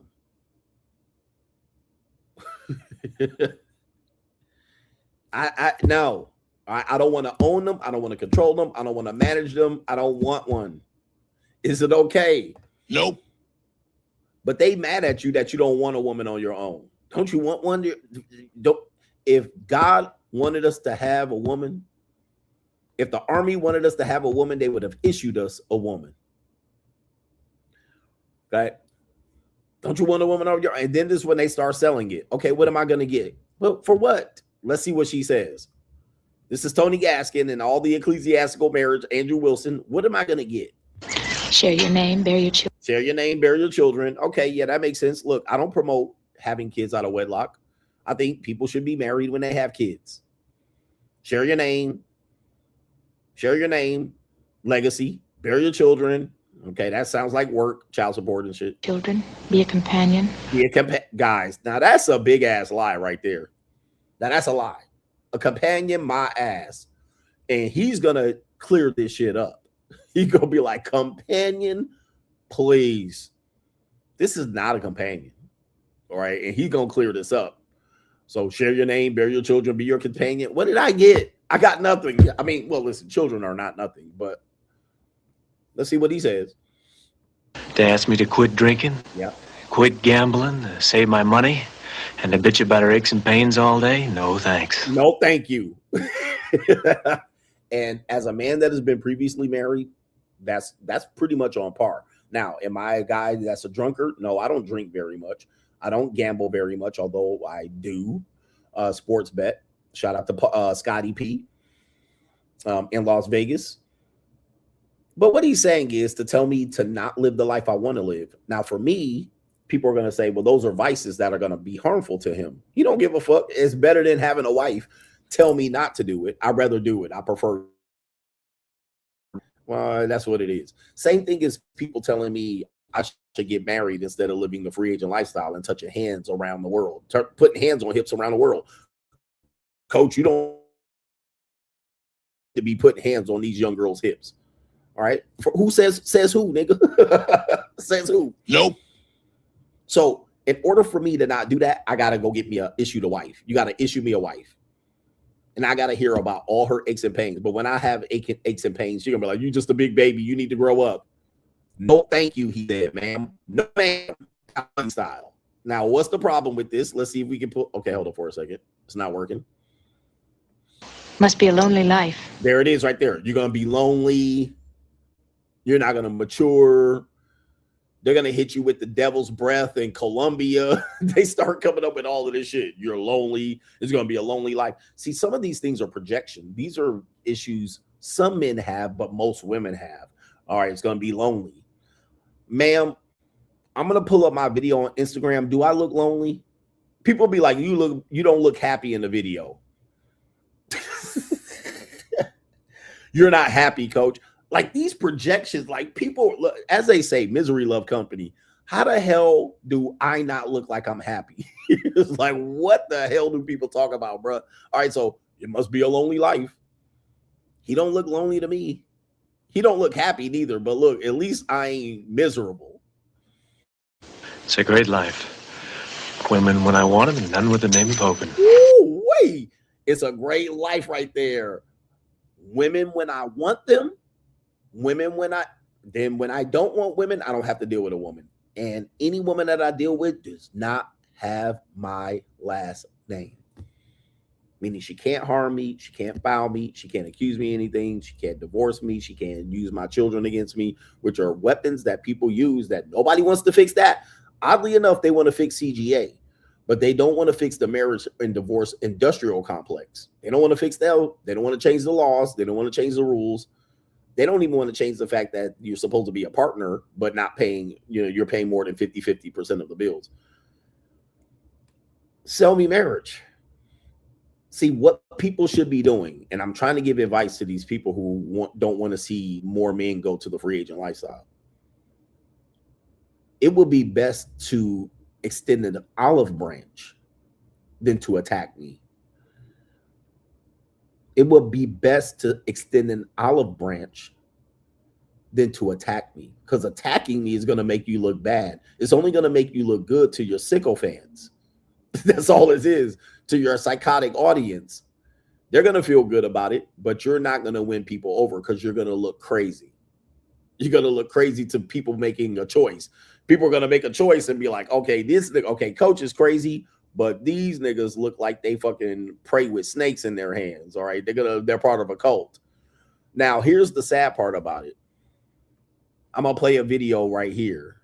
Okay. And I might have to take this stream down. And the reason why is because, well, I've used 2 movie clips. Okay.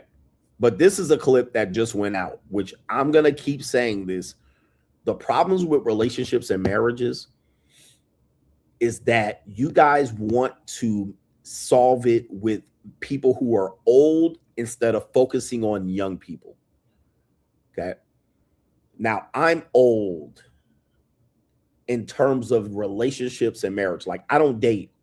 I don't even think a man my age should date at all.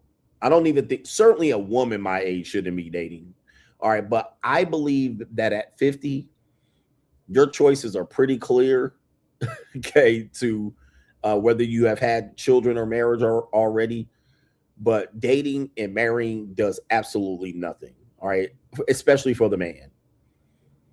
It does everything for everybody else but him. So I just don't even see date. Like, to me, dating is a teenage sport. Anybody in their late 20s and early 30s and 40s and 50s dating, you're literally wasting time. You're wasting your fucking time, bro. And people say no. Just look at your history with dating. Look at how people are frustrated. Y'all been on and came up empty. Waste of time. Men have been up to 20 to 50 dates. Nothing to show for it. Think of all of the work, the energy that you spent doing this process called dating. The reason why it doesn't work is because you are too fucking old to date. Okay? Relationships require you. Dating requires you to be ignorant. You have to be a dumbass to go out there and date and hope that this motherfucking stranger is going to my life. I possibly might meet. You got to be just dumb to go out there and date. The problem is you've been hit over the head a couple of times already, right? You're not dumb. You've been smartened up. You already kind of know how this goes. You've been already, you've been stabbed in the back. You'd have been so you're not dumb. So dating is a teenage sport.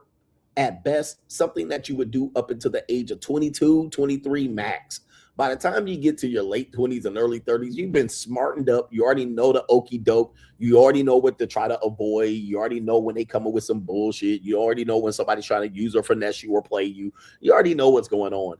And that's why dating is not for older people. Certainly not for a person my age. All right. I either going to get right to the bed or I'm not going to talk to you. Now, or I'm not going to deal with you at all. Like, okay, she can be like, well, cheeks ain't an option. Okay, well, what are we doing here? What do you want? Well, I was hoping we could have a platonic friendship. I don't need no more friends. Like, all right, so why are we talking again? Like, is there something else we can do? Is there a business deal? Is there something that we could do business-wise? Okay, no, we just going to be friends hanging out and doing nothing, not fucking. All right, no, bye. I have a lot of shit to do on my life. All right, talking on the phone, texting each other, like, bye. I have too much shit to do. I have too much bills to catch up on. I'm trying to erase some debt. Like, no. It's not in my fucking house. I'm not that bored. So there's nothing wrong with it, especially a person my age, and certainly a person that is not my age. A woman that's not my age, there's no reason to talk to a woman my age if there ain't no pussy on the line. It's like, oh, we ain't fucking at all. All right, we got nothing to talk about. I'm gonna tell you, man, some of the best sex that I've had with younger women have been with women that once the sex was over, we didn't have nothing to say to each other. Like, there was like, we would just be looking at each other like, all right, we'd be around each other like, perhaps I'll hold your hand. Perhaps I'll tickle you now. All right. You know what I mean? Perhaps I'll. Now, people are going to say, well, you don't have anything to relate about. But guess what? Soon as we get in the bed, it's get 'em daddy season. All right. I'm getting her neck. All right. Screaming daddy. All right. She hollering and screaming, her toes hitting the fucking, toes to the sky. All right. For some reason, the sex chemistry is off the chart. Everybody's playing the role. All right. But as soon as this fucking stops, it's like, well, you want a juice or something? Like, what are we going to do? What do you want to do today? We go outside and go sit around. All right. Oh, yeah. Why don't you go home and go do something like scroll your fucking TikTok or something? All right. Go look at your phone. I'm going to watch a movie over here. But the bedroom chemistry is off the charts. All right. Because really, it's a match made in heaven. All right. But here's a clip. The reason why I was bringing that up. There's always a reason I bring that up. This is the ecclesiastical Christians again. This is where the Christians lose the game. This is where the religious sycophants lose the game. When they're trying to solve marriage, they're trying to solve it with older people. I kind of criticized Kevin Samuels when he was alive for this as well, but he's no longer with us. I was just bringing that up, not to diss him, but when he was alive, that was one of the things I was saying about him, was that much of his promotion of marriage was his success stories were almost always older people. Now, that's not a surprise because that's his audience was older people, right? It was very rarely younger people. Like Fresh and Fit's audience would be younger, right? His audience tended to be older. But then when they say, well, he's promoting marriage, I'm like, who cares about 240-year-old, twice divorced motherfuckers getting married, right? The reason why it doesn't matter is because they're less likely to procreate. They won't have much impact. Probably, I guess, will help each other. It doesn't help society. It helps on the image side. The image side, it works. Like Jonathan Majors in that one fine ass woman, Megan Good. It works on image, but it doesn't help motherfucking move the needle of building families, right? Although small percentage of them will have kids, but it doesn't help push the needle or push society in a better direction with two old farts getting married, right? Like it's nice and all, but that don't help society at all. That wouldn't help. The people who you need to have it done would be 18 to 30. I keep saying that. So attacking me and by the way, not many 18 to 30-year-olds are watching me living the free agent lifestyle. It's mostly people who are older, men who are older that are like, fuck it. I'm 35, 40, 45, 50. I'd rather just ride it out. Okay, I'm not Sneeko, or I'm not, what's the brother, the Looks Maxing guy? I'm not Myron. I'm not any of these guys, Justin. I'm not any of these guys that tailor their message for 14 and 15-year-olds. Okay, I don't sell courses to 14 and 15-year-olds. I don't market my program, Andrew Tate, to 14 and 15 and 16-year-olds. Like, that's not my message. And most 14, 15, and 16-year-olds don't find me interesting, right? They're not, who's this old nigga? Like, they'd be like, okay. I mean, even men in their 20s and 30s look at me as an old-ass nigga. Imagine a 14-year-old watching CGA going, I want to be like him one day. It's never going to happen. So I'm not really devastating the sexual marketplace because most of those men and young men aren't going to watch me. They're still out here running game. And dating coaches are coming back because dating industry is completely collapsed. So people are still trying to go back to the old go outside and run game and cold approach. We've been there, done that. Most of these people are just selling. Now, with that being said, you guys have to realize that if they're focusing on older people getting married, it's a lost cause. Younger people are the problem, and I want to show you this. You need younger people, Gen Z people, to actually fix your dating and marriage problem. The problem is it's doomed already. Okay, that's the problem. You guys are too busy focusing on once, twice divorced people, 40 and 50-year-olds and late 30s, that you forgot Gen Z has a problem. You forgot the COVID kids, the kids of COVID have a massive problem. Number one, they have a mental health problem. Mental health, they all are diagnosed or self-diagnosing. Number two, they have the COVID problem, which they were stuck inside, doing school inside. They miss a massive amount of their social development. Number three, they have a problem with the promiscuity of the females in the group and the lack of promiscuity in the male part of the group. So you have more men that are not dating, not relationships, not cold approaching, following the manosphere. More of these men are watching porn. More of these men are virgins. But then the women, OnlyFans, promiscuity, sugar babies, selling feet pictures, all right, lesbians, gay, rainbow, early terminations of pregnancy, liberal. Okay, it is going off the rails with this particular group. They don't even have to socialize. They don't drink alcohol. They don't go to parties. They don't go to Las Vegas. They don't get together in what they call rhythmic social gatherings where they have alcohol and they fuck on each other and feel on each other. They have all of this consent bullshit.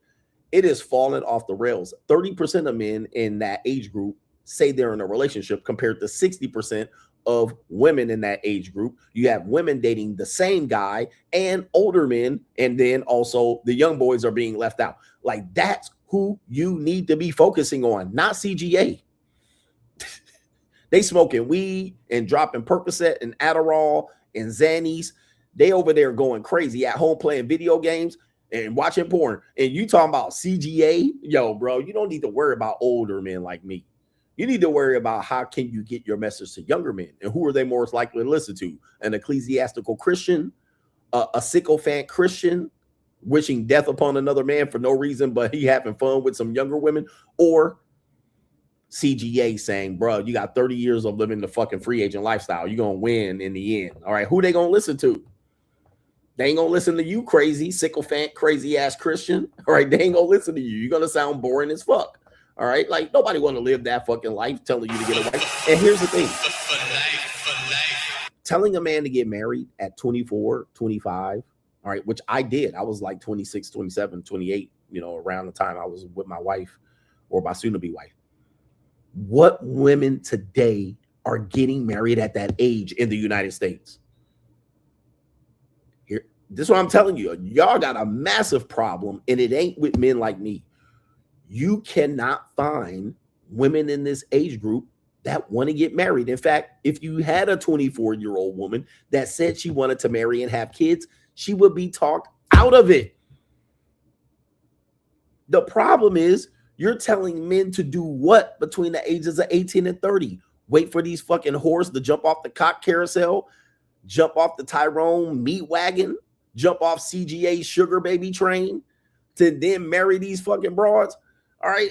That they got a Tyrone baby, knocked up, 2 abortions, 80 bodies. CGA done examined them guts. Now they supposed to wait 10, 12 years for them to pick up the fucking slack.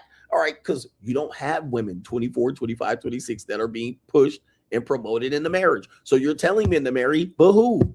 Who are they supposed to marry? Old bitches? Like, who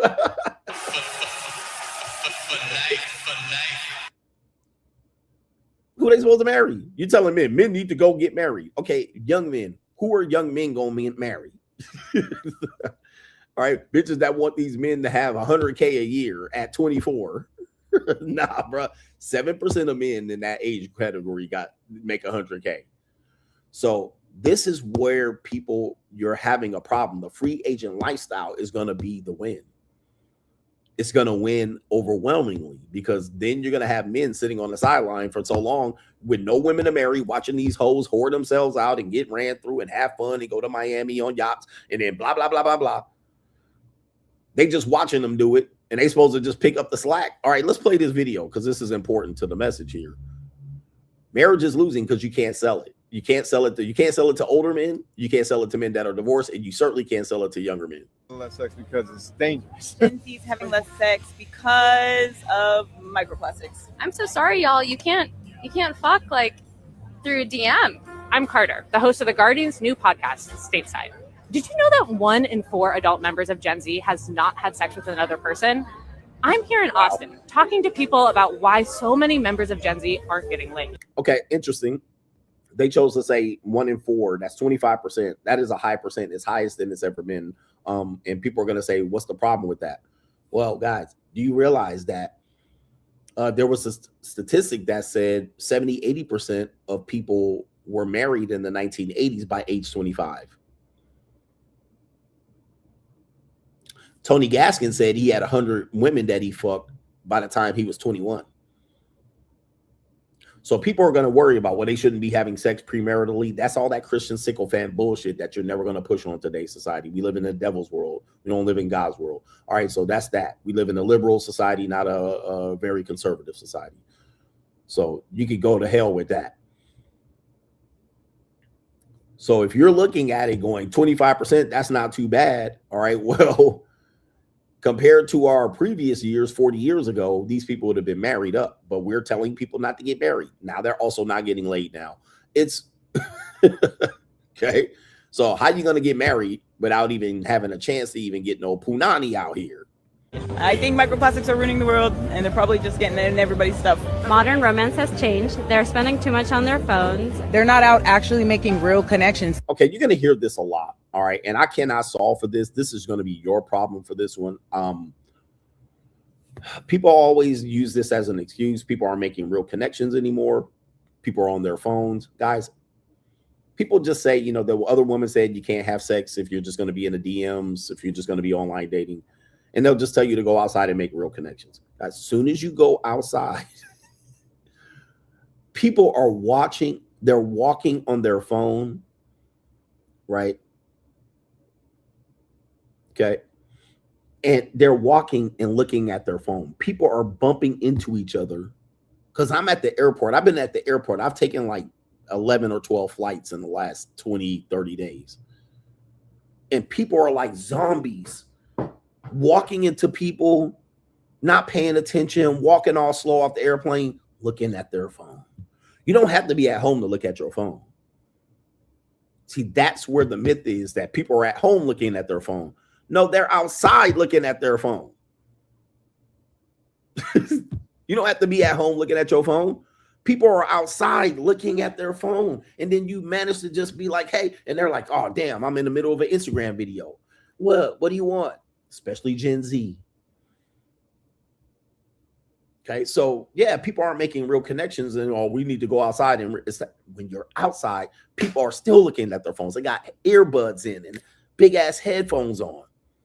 They don't want to be bothered. They look like they don't want to be bothered. Well, just take a chance, shoot your shot. This is what I'm talking about. You can do that if all you want. I mean, you're literally doing spray and pray at that point, bothering people that got headphones on, right? Even when people are at the gym, headphones on, locked in, not even paying attention, not even trying to look at people, no, not even trying to make eye contact. So this is what you have, and they're trying to solve it simply, but it's not a simple solution. In my opinion, in my humble opinion, it's not as simple as we need to talk to each other. Social. This is the type of woman that says that, and then if you walked up to her outside, all right, but let's continue. Can you really connect with nobody? How are you having sex? They're so exhausted physically and mentally that it's just not a priority. A lot of girls I know, they're kind of done with like hookup culture. Listen to that. See, look, People are going to say, Coach, not all these girls are riding the cock carousel. Now, this woman, both of these women, you got a liberal mulatto, exotical. She ain't even exotical. That's just a tragic mulatto. Then you have this Asian woman, what I call a condescending Asian. Both of them liberals. She said that girls my age, what age do you think she is? I would say mid to late 20s, 25, 26, 27. She said the girls my age are kind of done with hookup culture.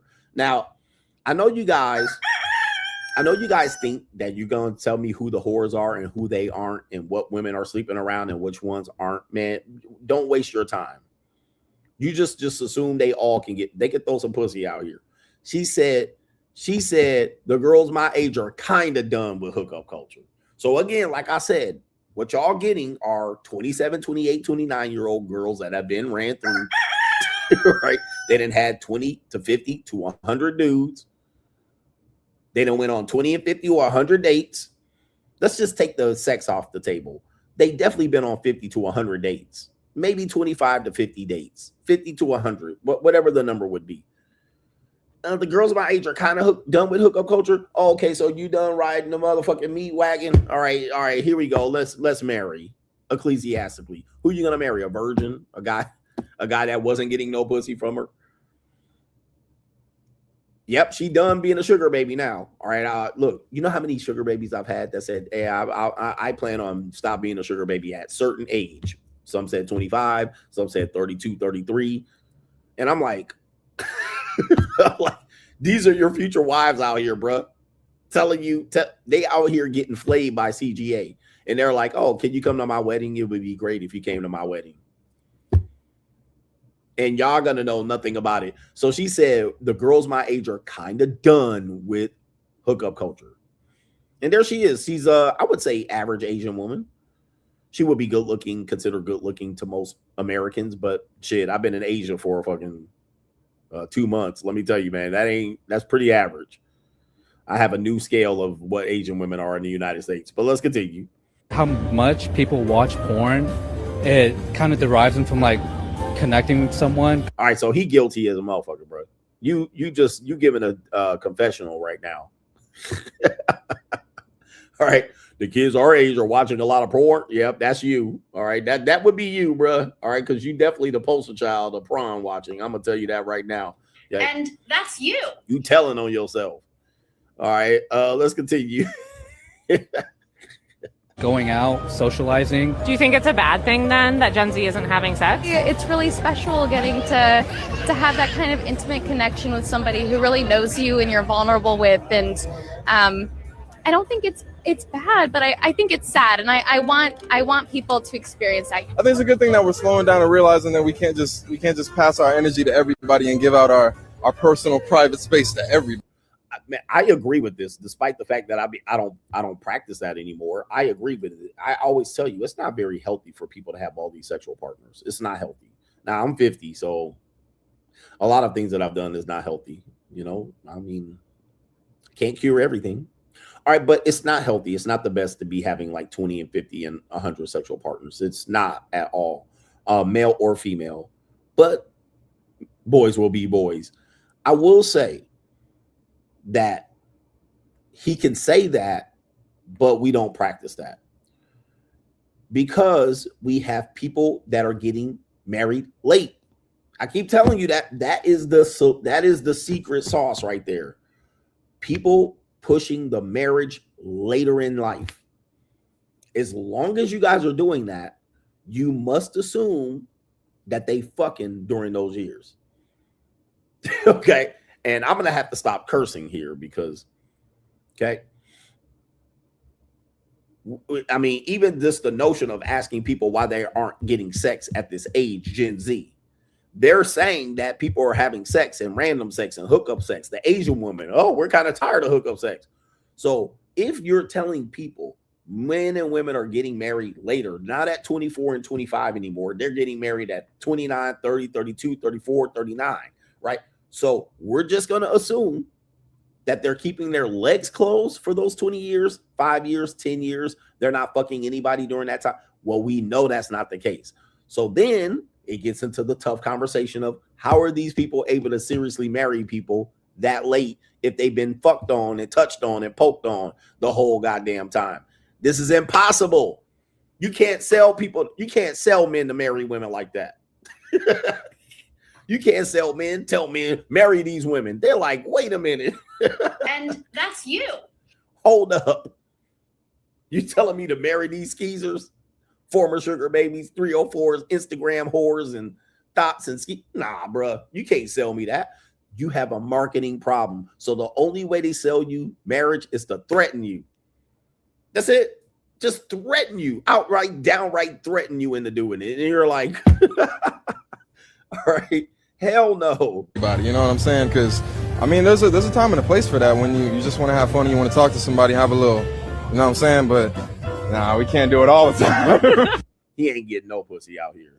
All right, there's about a 0% chance he fucking. All right, maybe 1 to 2% chance.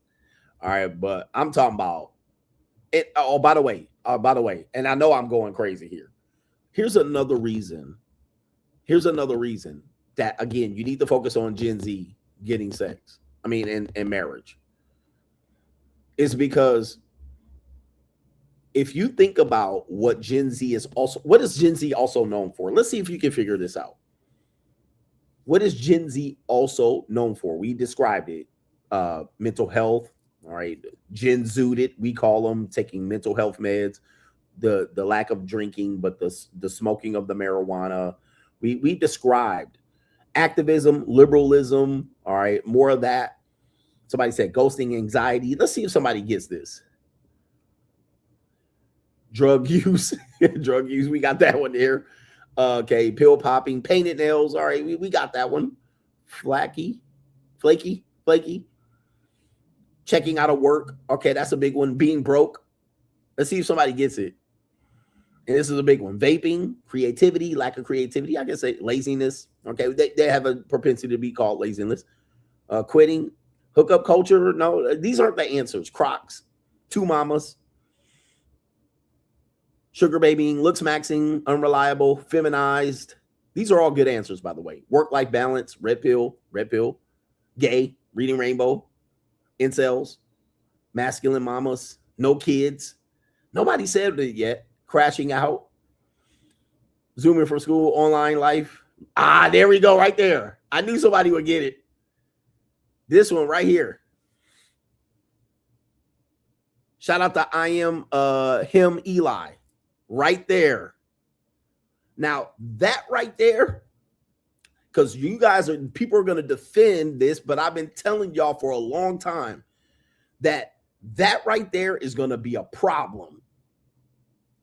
Because if you guys have men and women living at home until their 30s, you have a damn near 0% chance of them getting married, let alone fucking. And y'all will defend it. And I'm telling you, y'all can't defend this shit. Well, the economy's bad. Okay, if I got kids so-called kids living at home from 25 to 26 to 29 to 30, how they gonna fuck or get married? you literally are kicking the can down the road to hell. They can't afford rent. They can't afford to live outside of their whole parents' house. Well, they can live at my house and save money. This is all a farce. You need to kick these fucking kids out of the house. All right. What age, coach? Bruh, look, 25 at the latest. At the latest. Get your fucking life started. But how you going to get a marriage and kids when you can't even get out of your parents' house, bruh? And 50% of Gen Zs live with their parents. So I'm telling you, it's not older men like me that you need to focus on getting married at all. You need to fix this problem, because if you don't, this is going to be a problem for the next 25 to 30 years. The numbers are going to plummet, and these men are going to be ill prepared to man up and have no kids and family. They're going to end up marrying at 42, marrying a fucking liberal, feminist 47-year-old and impregnating her. And he going to be at home, the stay-at-home daddy. I'm just telling you, bro. I'm just telling you. Somebody says right here, Coach acting like he could pay rent the way we pay rent when he was 25. Hey man, look, y'all can keep making excuses about this bullshit. Well, I had roommates for 4 years post-college. Roommates for 4 years, and I didn't like it. I lived with 3 different women when I was in college. My senior year, and then the 3 years after that, I had roommates. That's how I survived and paid rent. I didn't live on my own till I was like 20, I say 24, 23, 24. I got my first place by myself, 23, 24. But those years, my senior year in college, and then the 2 or 3 years after that, I had roommates. So I didn't live at home. And was I broke during these years? Yeah, but everybody about to be broke. But what's the problem with you getting a roommate? Right? 2 roommates. 2 roommates. I mean, come on, man. But here's the thing, man. Look, as long as you guys keep saying, well, I prefer my kid to look, you parents, and I'm telling you, you parents are really codependent, and you're part of the problem. Well, I want my kid to live at home as long as they can to save money so they can buy a house and blah, blah, blah. We don't see this statistically being the case. There are some people who are the exception to the rule. What we see is the kid just being like, okay, I can get my needs met with my parents. Why do I need a spouse? That's what's really happening. I'm getting my needs met with my parents. My parents still cook and clean and fold my clothes and whatever is going on here. Or I can live cheaply with my parents. People are not getting married like that. And how can you expect a person, especially a man, to want to get married when he can't even live outside of his house? It's crazy. I mean, so the problem's not me. You can't even sell marriage to this group, this demographic. You can't even sell sex to them. And they want to fuck. You can't even sell them to get sex. Oh, and the reason I also brought this up is there ain't nothing like having sex in your own space. Even when I had roommates, sex was weird. You know what I mean? You don't want to have the noise all day, having a person sleep over, leaving the other roommate in the kitchen while the other person leaving your room, and you're got to explain, who is this girl? Okay. Or they at the door listening to you fucking. But when you have your own place, this is why you are finding younger women wanting to date older men, at least monetarily or realistically, because older men have their place to fuck. They have a place to fuck. Younger men don't got a place to fuck. Younger men, I have neighbors. I have 2 neighbors. They seem to be sisters. I don't know much about them because we don't talk. All right. But they seem to be sisters. They're both look like they're in their mid to late 20s. Anytime, because they're almost always at home, and they fucking they Uber Eats all the time. All right, because my doorbell is there, my security camera catches the Uber Eats person passing my doorbell to get to their door. All right, so I'm always like, what the fuck is going on at my door? And it's the Uber Eats. My 2 female neighbors, anytime they're dating or they're doing whatever, the male is always at their house. You guys are going to know what I'm saying here. I'm trying to show you what's happening here. Anytime they start dating someone, because I'll see a car parked, I'll see that person, they'll come across my doorbell camera and whatnot. It's almost always the man going to their house, not the woman going to his house. Because it is almost always the case that the man don't have his own house. He live with his mama, or he might live with some brothers or sisters. He don't have a place to host a woman. The man almost always don't have a place to host a woman. They almost always at their house. And I'm like, y'all want these people to get married? This nigga don't even have his own house to fuck. He's got to go fuck in their house. Sleep over at their house.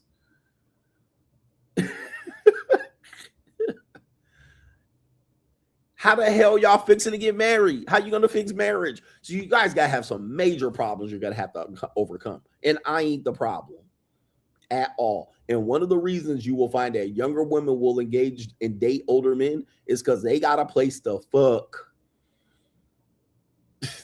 I got a place to come over, and this is like the Taj Mahal. I got a bed in a room in a house that's like the Taj Mahal compared to the men they give sex to free niggas for, the free sex off. Well, he hit it for free on an air mattress. When she come to my house, she get to scream, yell. All right, the neighbors ain't gonna hear her at all. All right, at his motherfucking house or at her house, they gonna hear everything. Everybody gonna hear something through them thin ass walls. All right, at my house, she can scream, yell. We could go around, sleep in the nude. Nobody gonna catch us. Okay, so that's a reason why younger women are like, well, shit, I can do my dirt. And then when she do the walk of shame, she don't go walk through a whole apartment complex of everybody seeing her come and go. She can walk right out of my garage and right into her car and skedaddle. All right, nobody gonna see nothing but a few neighbors here and there. All right, nobody she knows is gonna see her doing her dirt, leaving my house at 2, 3, 4, 6, 7 in the morning. Okay.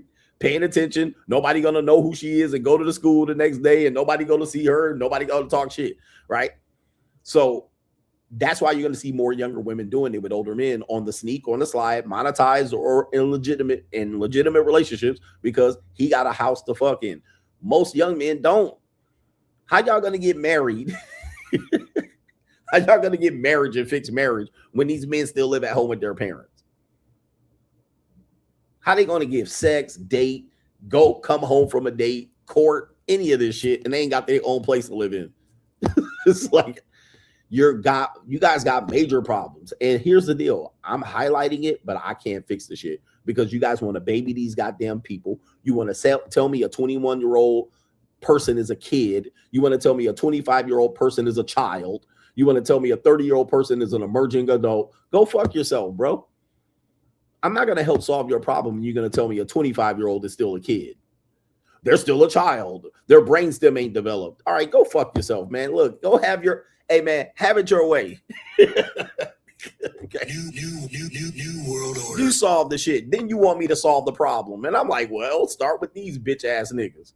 Kick them out of the fucking house and let them sink or swim, nigga. Let them bump their head. No, we don't want to do that because they're still children. 21 is still a child. Okay. All right, whatever. If that's what y'all going to go with. It's the economy's bad. It's hard to pay rent. And that's not 1994 anymore, coach. Okay, whatever. All right. Hey, I can't fix the fucking economy neither. New world order.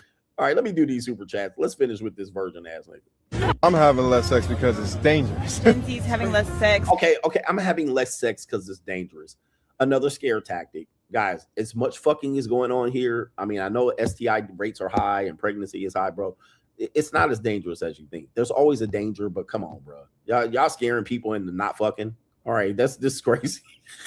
You know how many people fuck on a daily basis compared to how much negative shit happens? But let's continue. Now y'all scared to have sex. The propaganda is real, man. Because of microplastics. Now we got microplastics. So sorry, y'all. You can't fuck like through a DM. Ma'am, how many times have you been reached out on dating apps and fuck? Let me stop. This is a repeat of itself. But anyway, that was the main event, ecclesiastically. You guys are really psyching yourself out. Psyching yourself out of doing something that is really, really real out here. Microplastics. Can't hook up in the DMs. I certainly can. You know how many women? Never mind. All right, but again, all I can say is good luck out here. Like the threatening people, all they have is the threats, threatening you into getting married. All right, you better get married. How are you going to get these young people married? It's going to be mission impossible. All right, we got some cash apps that I need to acknowledge. We got 5 of them. Shout out to Preston. He says that Tony dude gotta be sweet. I've never heard of a straight man giving that much detail on homosexual sex. I haven't either, bro. He was talking about shit I've never thought of and projected it on me. I'm like, golly, I've never even thought of these activities. Shout out to Ben around the world. He says, great message, coach. Keep winning, boss up, free agent lifestyle for life. For life. Shout out to Jay Harris says, congrats on winning, congrats and wishing you a successful marriage. Yes, I don't know if you guys know, on April 1st, I got engaged. Right? I got engaged, but I don't know what to tell you. You can believe that or not, but I'm walking on air. We have Big Boss Man says the issue is that we are using feelings and morality to try to fix marriage and procreation issues. It's not healthy to fornicate, but people do it anyway. He says whether they are in a relationship or not, most things are not healthy. And that goes into the judgment category because, look, I know, man, you know, there was a time where religion played a very, very big role in our society, and many of us grew up in that time, but religion has no teeth anymore. I mean, you know, and I find it odd that religious people are so against promiscuous men, mostly, but they got no smoke for gay people. I'm like, y'all literally dumping that Bible, right? But y'all scared to, and anybody would be scared to go after the Rainbow Mafia because, you know, you're going to get your head chopped off. But now all of a sudden you want to go after me. But I'm like, what about these niggas? Where's your Bible? Open your Bible up. Last Bible I read.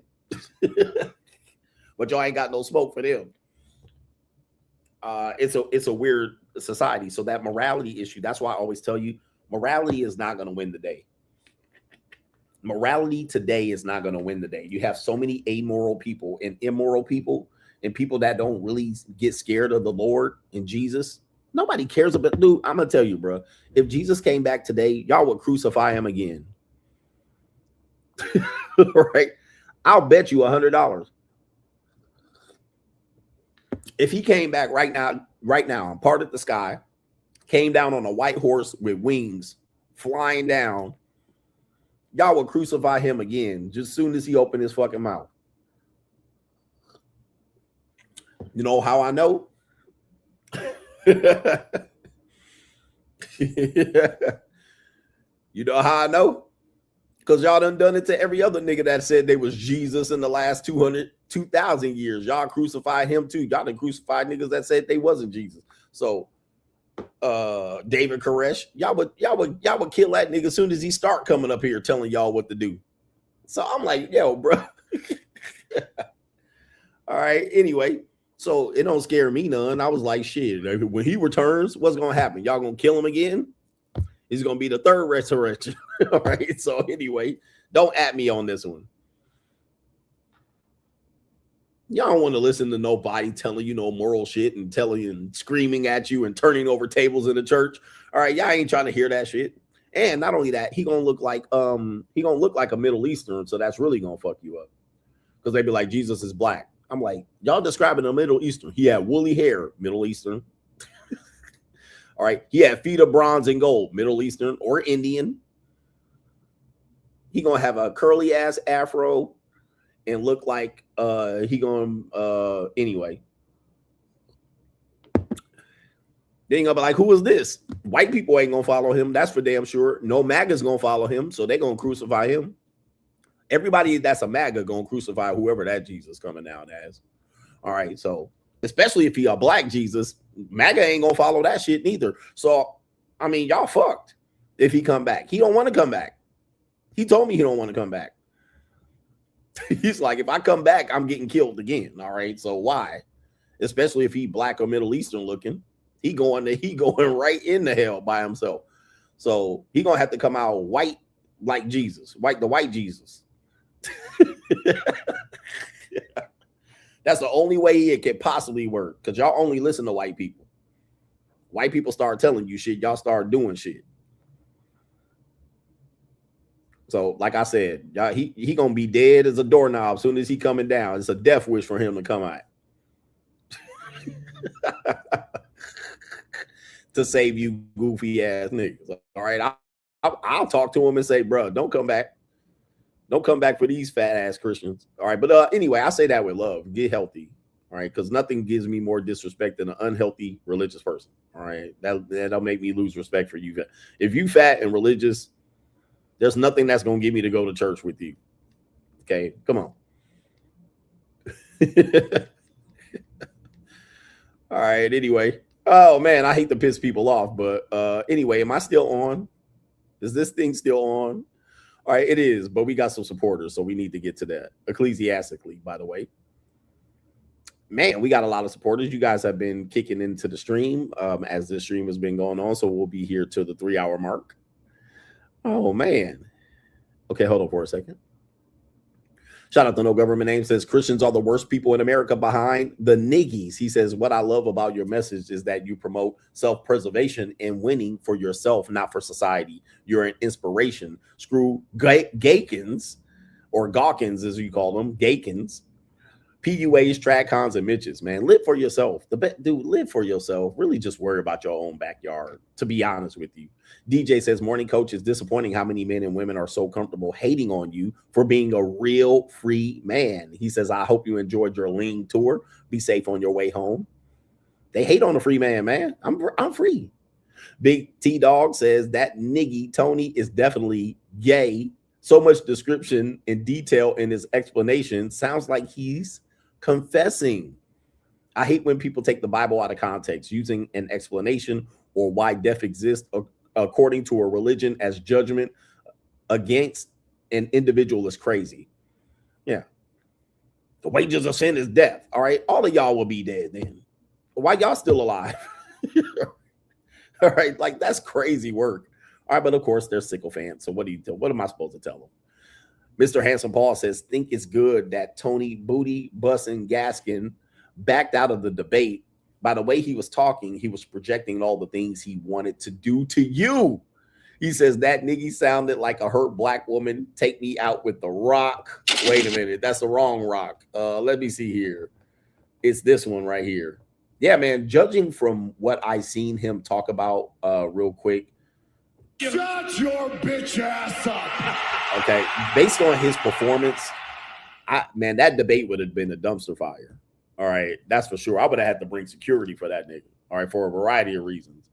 But I'm glad he backed out of that debate. And he's never getting a debate with me. All right, the way he acted, I cannot be in a room by myself with him. Shout out to Jeremy E. Says they really sent every religious zealot after Hollywood CGA. Just caught that replay of the Duke shooter enthusiast Tony Gaskins claiming he would stone you over the internet for an IG post he didn't like. He debated and is hating online, wishing STDs on Yo Johnson. Shield Gang, that's a sponsorship from our brother Jeremy E. Golly. I mean, damn, for an Instagram post. An Instagram post. I'm rich, bitch. And there was a dude put a comment. He was like, CGA faking, and he really ain't like that. I'm like, okay, I'm going to have to replay this again. Like, you guys, and by the way, that really was me, by the way, in the videos. He's a fake, he's a phony. That was me in the video. That was me with those women. Now, like I said, all of those women were not girls that I slept with. I'm not going to tell you which ones I did and which one I didn't. You can probably do the old deductive reasoning yourself. But dudes is out there, CGA trying to be cool. I was like, trying? I don't have to try. Neither is it something that I want to do. I'm just a cool motherfucker. Like, can I be cool? Like, I ain't even trying to be cool. When people see me out, people like me when I'm outside. I know y'all don't think this is the case. People either ignore me and go about their lives, or people be like, oh, he's kind of cool. Like, I'm not a guy that's like trying to be cool. I will talk to people. I'll talk to people who I would never normally talk to. People like me. People like me. Like, I'm a likable person. Either people ignore me or they'll be like, oh, he's cool. He's interacting. I don't play a part out here. I don't have to. But I'm not trying to prove anything to you other than the fact that I'm a free agent. That's it. I'm a free agent, meaning that I'm free to live my life how I want to live it and face the consequences and repercussions and or reap the benefits or the rewards either way. But what I'm not going to be is I'm not going to live my life to please anybody but myself. But I want you to live your life. Shout out to Lawar Moore. Shout out to you. Good to see you again. He says people still try to make marriage. Let me see here. People still try to make marriage seem good. BS. He says Tony Gaskins sound like a scorned woman. He sounded crazy, yeah, but yeah. While ignoring everything, they ignore all of the negative benefits of marriage. They're just gonna tell you, well, I ain't gonna happen to me. It ain't gonna happen to you just because it happened to him. Corey says, what's up, coach? Congrats on your viral reel. Love to see you in the free agent lifestyle getting the credit that you deserve. The free agent lifestyle is truly the only way left. He says, I've been having my way at the JUCO, living my best free life. Shout out to you and the coach gang. Much love. Free agent lifestyle, and that's a co-sponsorship. I'm rich, bitch. It's a co-sponsorship. Shout out to you, Corey. No government name. I think all men should be solo travel debt-free before even considering a relationship. Also, FYI, for the married pet wallets, single men that boss up and solo travel, notice how miserable and stressed you are, especially when at the airport, hotels. CGA warned you. As a matter of fact, I was just dropped off. We got off a flight and in Manila. And there was a woman going crazy on the Grab driver, which is Uber here, going crazy, hysterical. And then the boyfriend had to pull her away, and then they got into it. And I was like, it couldn't be me, man. Couldn't be me ruining my goddamn trip at the airport. And people do get stressed out. But I'm like, it couldn't be me, man. Hell no. Shout out to our brother here, MS81. Please read an article, shaking my head, a good brother gone by jealousy.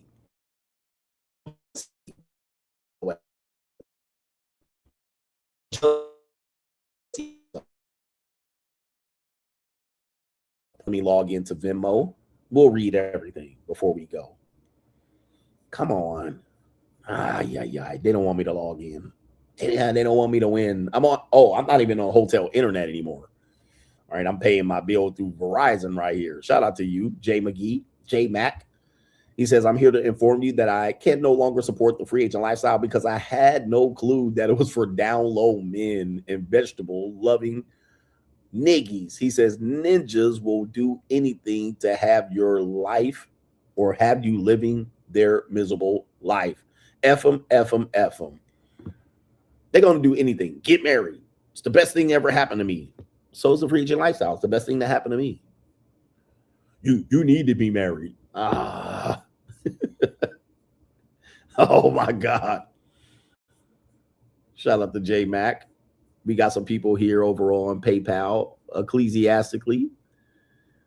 Holy moly. Okay, how far did we go back? Let me see if I can get these people. Okay, I have Jacob. Is that who I had? Maybe if I had it. Okay, hold on for a second. This is crazy. All right, Jacob says, I'm going solo trip for the first time to Taiwan at 27, soon to be 28-year-old man, single. Is it safe to tell strangers that you're solo traveling? I've never did this before. And yeah, I already have a couple of G's saved up. I'm mostly good. So, let me know what you think. Time to boss up. Shout out to you. Thank you. Most people are going to assume you're solo traveling for the most part because they'll never see you with anybody. But don't go telling everybody that you are by yourself. Just stay safe, just as a precaution. All right. Shout out to our brother here. Shout out to our brother. His media entertainment says, check your mentions on what? Instagram or Twitter? Because I got Barack.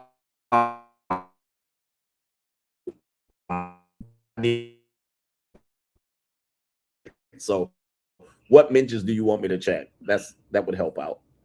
Shout out to Rudolph A says, people hate for two reasons. Number one, they can't beat you. And number two, they can't beat you. P.S. Congrats on your April 1st, 2027 wedding announcement, ecclesiastically. All right. Getting married April 1st, 2027. Shout out to KGZ or KG's Travel says, Tony Askins is in his feelings now about you. Hit him with the uppercut. He made a second video that couldn't get 3K views while your first video did over 20K views. Yeah, he got an issue, man. And that's what's pissing him off. Even also, a lot of Coach Gang members went over to his video, the original video, and made some comments. If you want to go check them out, pull up the newest comments, and you're going to see some well-balanced comments compared to the views category. So that's going to piss him off. Then I'm over here getting more views. I got just as many people watching that he had total watching the video. And that's where it's going to really piss him off. Okay, that's what's going to really piss him off, because it's like, okay, now he's winning the war with more people and more viewers and more watchers. Then his watchers are coming over watching me, even though that they don't agree with me, they're watching me. Okay, so that's what's going to piss him off, and he really going to get angry. And black on black crime. Shout out to Adams. No government. The answer is within you. Being the man is making decisions, and making decisions makes the man. For he who waits for canned beans to turn into steak is a fool. Hashtag the shield. That's what we believe over here. You are your own God. Shout out to Dinero Tranquillo says, do you prefer Cebu or Manila? Manila all the way.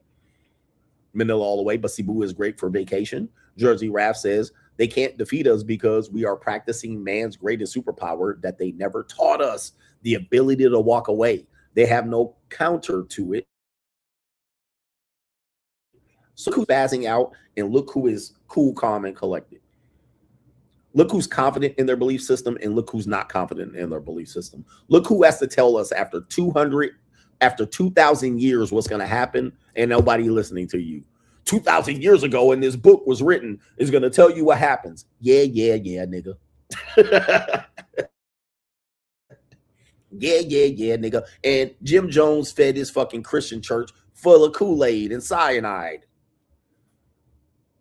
with the same Bible. All right. The same Bible had y'all niggas shackles and chain for 250 years, nigga. Dying, coming across the transatlantic slave trade, nigga. Oh, I don't give a fuck, nigga. Good people die and bad people die.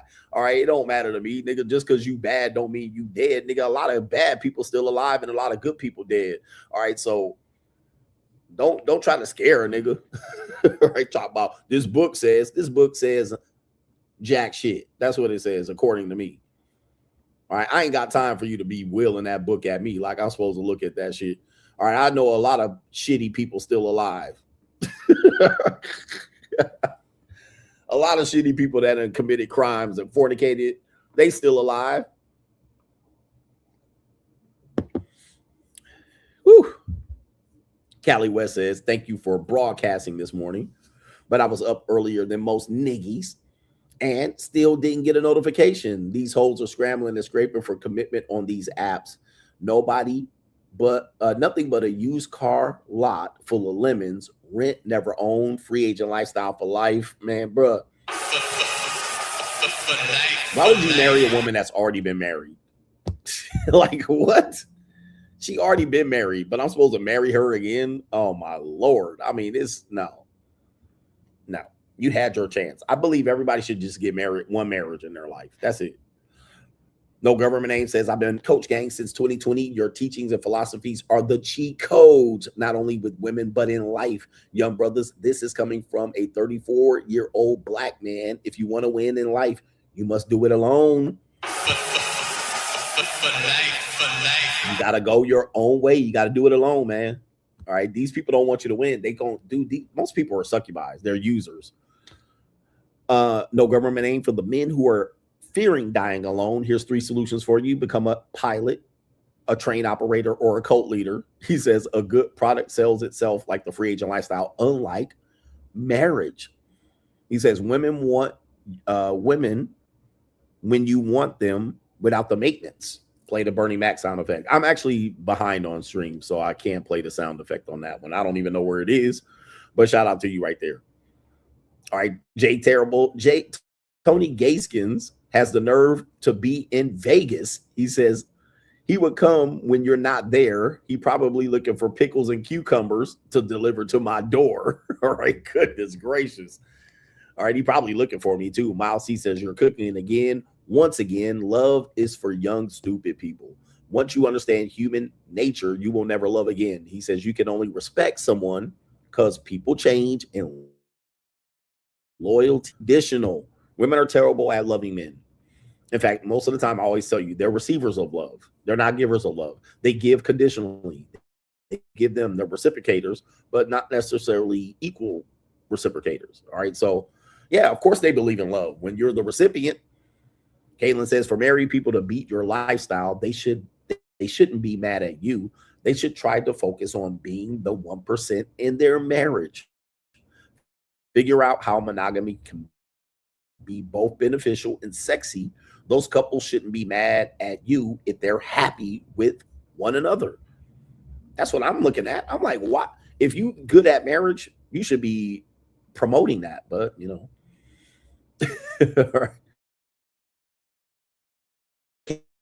Exposing what's going on out here.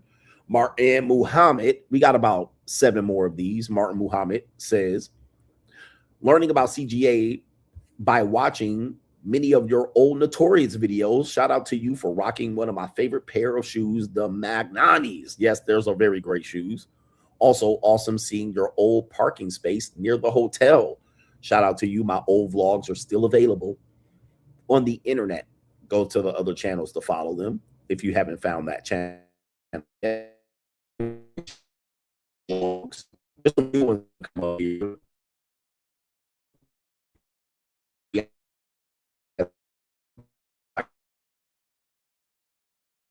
Tranisha, let's start with Tranisha. Are we still live? Tranisha says, I agree when you say dating is for the youth. That's why middle, high school, and colleges have all of those dances and activities outside of class to bring a date. He says men don't slow dance or bring flowers without fucking her anyways. Kids, same. Sex mob to those functions nowadays. So they're not even doing the old cotillion anymore. Yeah, that was a rite of passage. Dating, dances, prom, homecoming, Sadie Hawkins. These rituals were to get kids to understand how to date, how to mate, cotillions. This is what people did. Now, today, young people don't do those dances. If they do, they go stag, or they go solo, or they go with a group of girls or a group of guys, or they make it a complete farce by doing it, overdoing it. You know, black proms in New Orleans, they overdo it, and they come with they uncle's Cadillac, and they dress them in fucking top hat and a tuxedo. Like, it's completely ridiculous. But these were all traditions that people use to get people to mate, or at least pick partners and pair off and pair bond. But those things are all gone. We've lost those cultures. All right, we've lost that for better or for worse. So also being in church and you know, setting people up was you guys don't realize how big what I consider arranged marriages were. And I believe most of the best marriages are arranged marriages. People used to set people up in their social circle. They'd be like, okay, you should be with him. You should be with him. And nobody could just be like, nah, I'm better looking. I deserve better than him. That's your speed right there. And people would socially check you and say, that's your speed. Today, we don't do that. We just let people be bizarrely saying that they deserve better. And I'd be like, nah, that nigga right there, he looked like Forrest Whitaker. Rest in peace to him. Forrest Whitaker's your guy. We're going to set you up. We're going to get y'all on a date. We're going to get y'all courting each other, and we're going to let y'all have a sweet moment at church and let y'all hold hands. Hold hands for the first week, and we're going to send y'all off on a date. We're going to pay for y'all to go on a trip, on a cruise. That's how people used to get together. Not this old dude, the game, running game and shit like that, bro. That only works for the lower rungs of society, broke niggas and strags and skeezers. If you're talking about dating and mating, game has nothing to do with it. Not historically, no. And anybody that did run game, nigga, literally was seen as a predator. So most people was Forrest Whitaker dead? Forrest Whitaker's still alive. All right, I'm killing people off today. Well, I wasn't the only one killing people yesterday. Apparently, I was going to get my throat slit. All right, Forrest Whitaker's still here, y'all. And so is Clint Eastwood. All right, I don't know who's dead or alive now, but people were trying to kill me yesterday, so maybe I'm dead. Maybe everybody's dead. I smell dead people. All right, shout out to Tranisha bringing the point up of dating is for young people. Dating is a young person sport. I mean, you cannot convince me of any different. Nobody old people should date. You want to fuck? Or you want to get married? What? Or you want to have a cup of coffee? What we doing? Are we just fucking? Or you want a relationship? Okay, nah, I want to just fuck. Or let's fuck until we see if we can have a relationship. That's how we should date. No old person should be going to a goddamn date dressed up, sitting across from you at dinner, talking about what their future goals are. No one. If I see you one-time divorce, if I see you niggas out here dating, going on a date, going to the Texas Roadhouse, lazy dog, sitting across from somebody and y'all both in your 40s dating, you people are pathetic, bro. Like, what in the hell are you doing? You wasting your goofy ass time. You should just ask her, do she want to come over and fuck? All right, because you gonna fuck me at some point, right? And you say, nah, I'm not gonna do. Okay, I ain't wasting my time. No, I want to wait. I want to wait till I got. Don't waste my time. All right, don't waste my time. Or if she say, she should say, I don't intend to have sex with you for 6 weeks, 6 months, 6 years. Okay, now I know what I'm dealing with. All right, now I know what I'm dealing with. Now, if you decide to go on a date with her, just know what you're dealing with. Don't try to run no game on her. We should get right to the fucking point. What are you looking for? What am I looking for? Don't waste my time. Okay, no, we ain't on the same page. Leave. But anybody lying to each other at that age, trying to date effectively, both of you guys are idiots. Wasting your time, man. You wasting your time. I ain't got no time to waste. That's why I don't date old broads. They got time to waste for some reason. They bored with life. I'll be like, let me go find some young. Boom. To get out here. Officer Brown said, I'm down, coach, 15 pounds, and my goal is 50. And I'm out here starting practicing. Monk mode is in full effect. And shout out to all the first responders and military personnel. Shout out to Officer Brown for making it happen. Congratulations for being Lou Baggins, the ecclesiastical Christians are wishing death on a nigga for getting his dick wet with some sweet young cheeks. He says, you better boss up out here, man. They don't want me out here having no fun. All right, man, these women actually like me. Here's a funny thing. Dudes will be like, well, those women you're using money with don't actually like you. Okay, how do you know? Like, my question is, how would you know this? Have you ever used money as leverage to get sex or a relationship? How would you know? Then they'll be like, I've never done it. Okay, so how would you know? Number one, how would you know what the women feel like after I'm with them? Do you know? Did you talk to them? How do you know? How do you know that I didn't make them squirt in the bed? Because sometimes that happens. They squirt. They like getting choked and whipped and spanked and told what to do. And let me be in charge and make them feel goofy. How do you know they didn't like it? And dude be like, who cares? Facts. How, like, y'all be doing the wildest shit. They really don't like you and the money gonna dry up. They ain't gonna be there. Okay, that's what happened in my marriage too.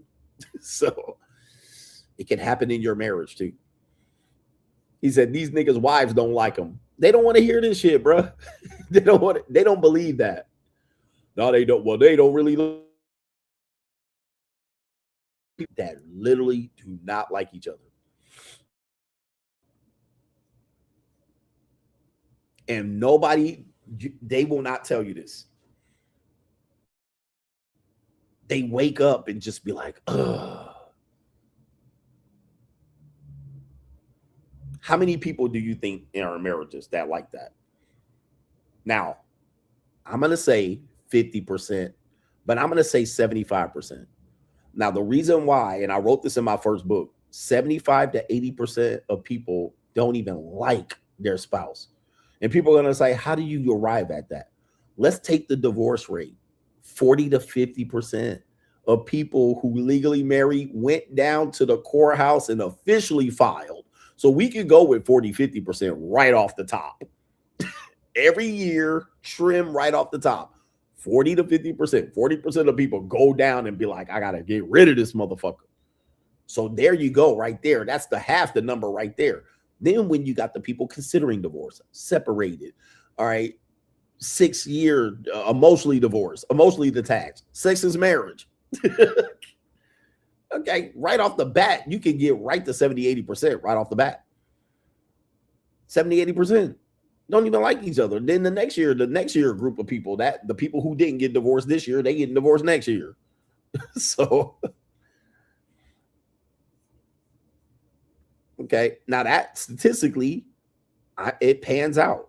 I know you don't want it to pan out. That statistically works out. All right, Larry C with the math there. Larry C is working the math. No government name as a 30-year-old free agent shield member. Anybody that tries to criticize me to use game, get a relationship, or fall on the sword for society, I view as my enemy, especially the Christians. Like, I can't say that. CGA, the liberator, stay free. And if y'all wanted to get married, I wouldn't even be mad at you. I'll be like, hey, it is what it is. Find your ecclesiastical wife. And then I'll be like, good luck.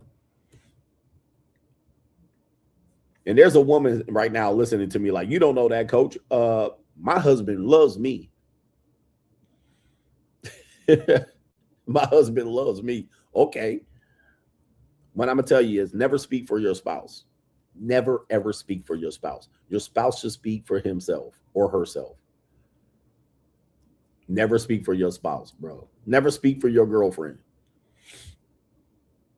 And if you wanted to know how your girlfriend felt about you, go get in a group chat with her and her besties. Go check her phone and look at the group chat. Y'all gonna learn today. And you don't got the stomach. You don't got the stomach to check her group chat. I implore you, and I don't want to hear nothing about only an insecure man. Do you have the stomach? Check your girlfriend or wife's group chat with her besties. It's gonna ruin your motherfucking life.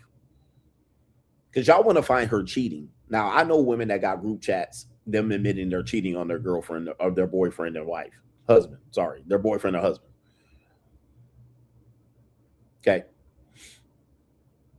Look at your wife or girlfriend's group chat or any text string with her mother or sister. Because you gonna be destroyed. It's gonna kill you. It's gonna kill you, bro. You're gonna be like, wow, this is what she really think of me right here. That's what she really thinks of you. She gonna have pictures of you snoring, videos of you snoring. She done sent that out to her friends. Nigga, you like this.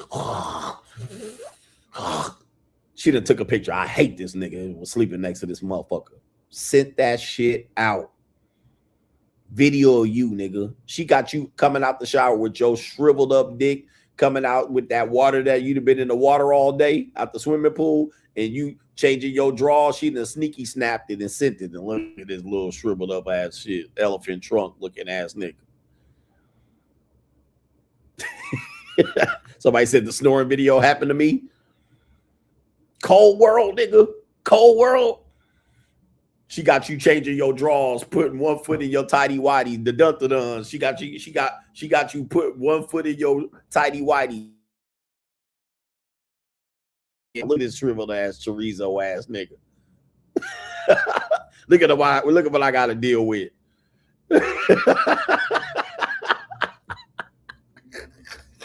Elephant trunk ass nigga. Look at this shit. Oh, I hate this nigga. Where the circumcised dick niggas at?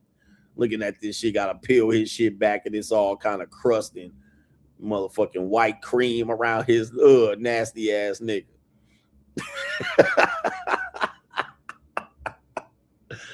Ooh, and sent it out in the group chat. And 2-3 years ago, ass nigga. Oh Lord.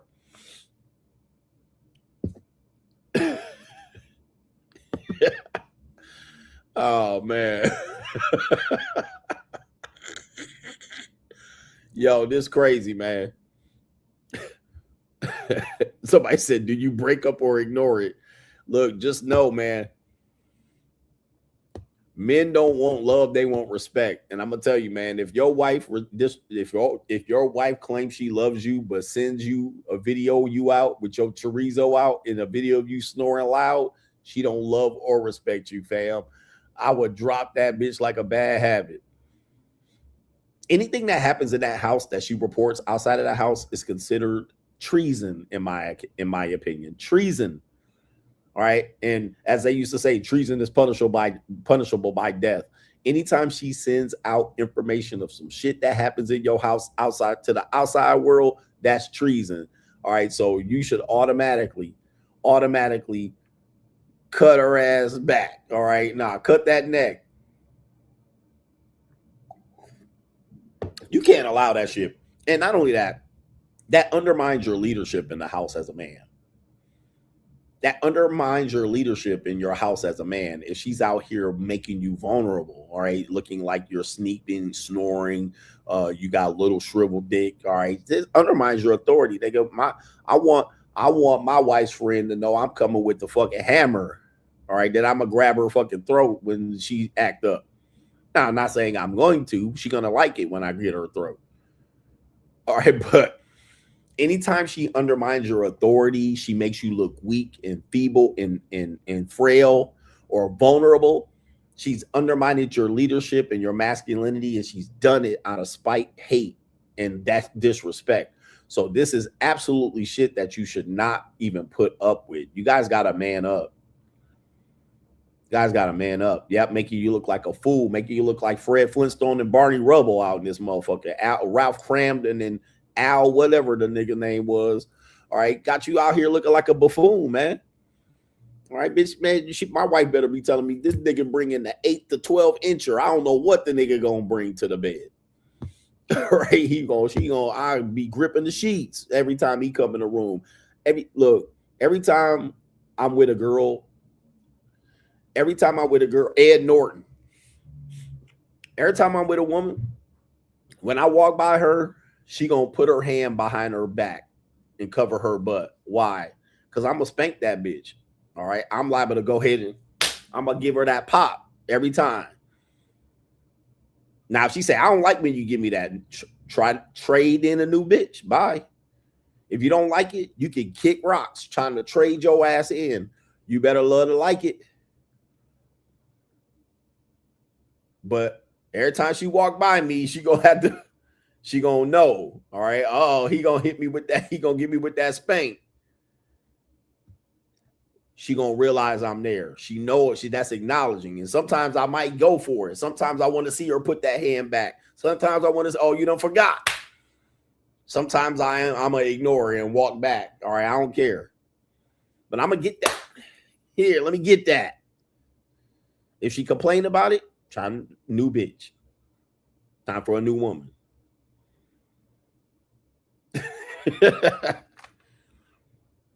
Other thing about it, because I'm daddy now, you guys, I'm daddy out here. You don't always have to pop it hard. You know what I mean? There's a pace that you pop. You train her. You train her to anticipate and get the rhythm of that pop. All right. Sometimes all right, come here, lay down right here. All right. She anticipating this. All right, she clenching and she shivering. All right, daddy giving it to me. All right, then you get it. All right, that's too much for y'all. We're gonna do that when we get back. Tales from the dark side. We're gonna do that when we get back. All right, but it's still in the discipline in there. And any woman that doesn't like this and ain't with this shit, you ain't with CGA. You need to go find you another motherfucking man. Please go find somebody else to play with.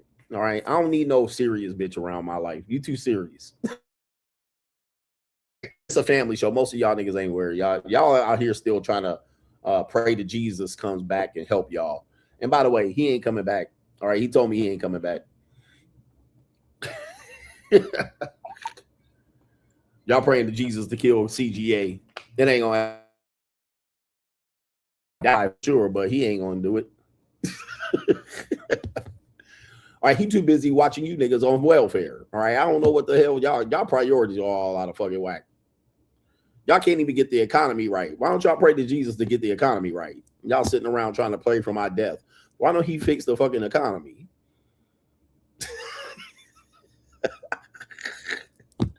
Aren't there better things to worry about that he can't get under control, but y'all worried about him trying to get me? Fuck out of here. I'll tell y'all crazy as fuck with y'all belief system out here. Shout out to our brother No Government Name. Says it's funny hearing people say married men make more money than single men. Duh. He says I have to or else they'll get divorced. Single men make 100K. He has more money and free time for himself than married men who make $150K with a wife and kids. This is economically true.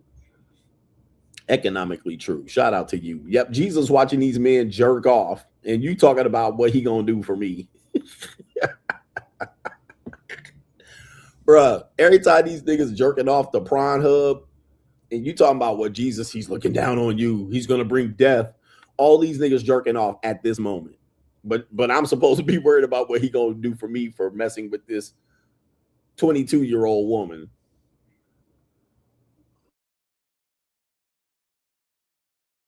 With a 2-year-old woman and to use Rosie Palm in her 5 fingers. Like, that's pathetic, bro. He looking at him like all these women praying for tall men. All these women praying for husbands, but then when Jesus send them a husband, they reject them. Right? And Jesus like, bro, he like, in Jesus CGA. He told me too, bro. He told me this. He was like, bro, yeah, I'll get to you when I get to you. But when he does, I got some answers. I got to answer the big guy.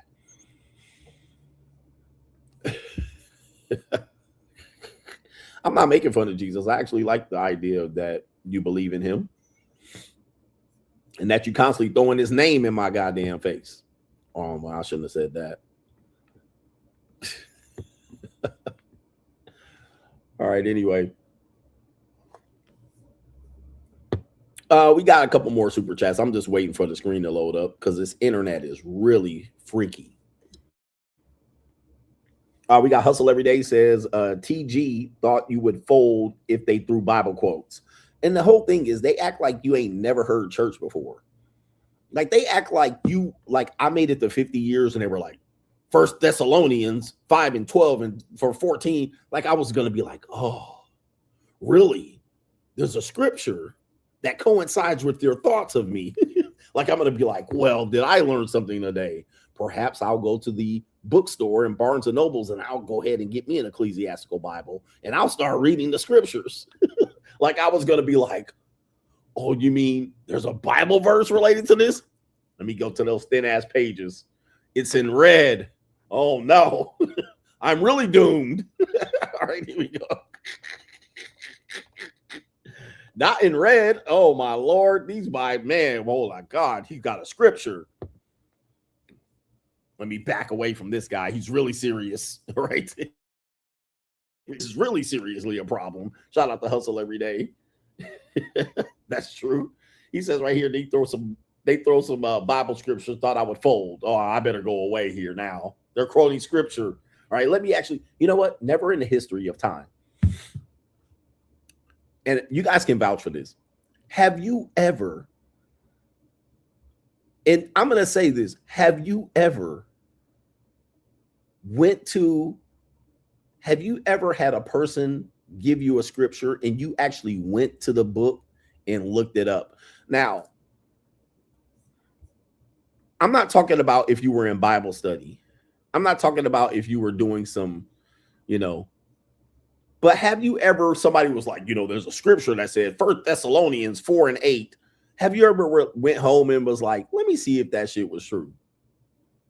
What percentage of people actually just was like, this guy threw me a scripture today. Let me see if this was true. I can say I've never done it. I have never heard a person give me a scripture and I went to go look at it out of curiosity.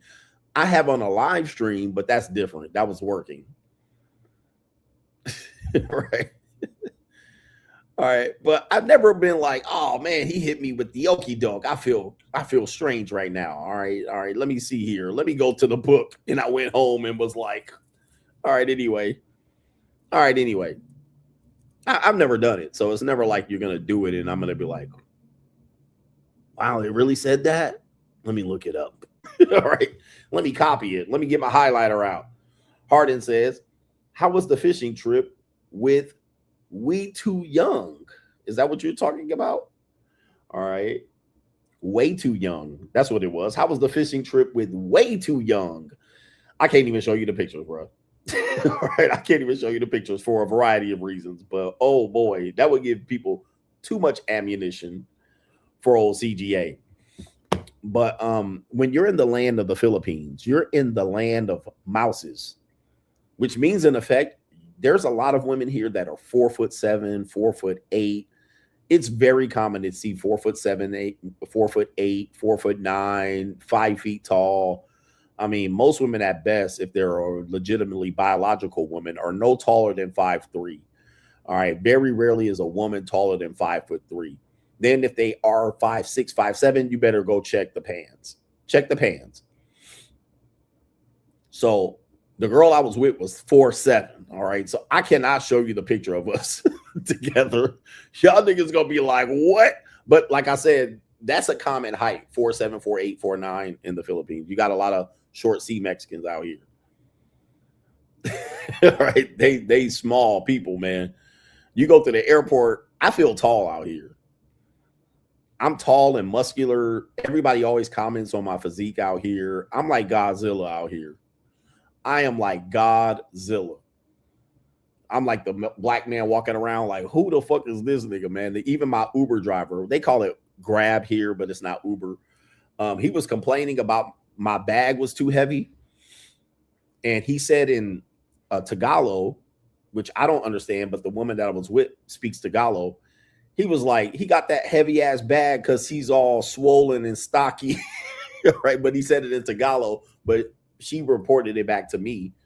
But the guy was like, he got that heavy ass suitcase because he's all swollen and stocky. People stop me on the street and they be like, are you a bodybuilder?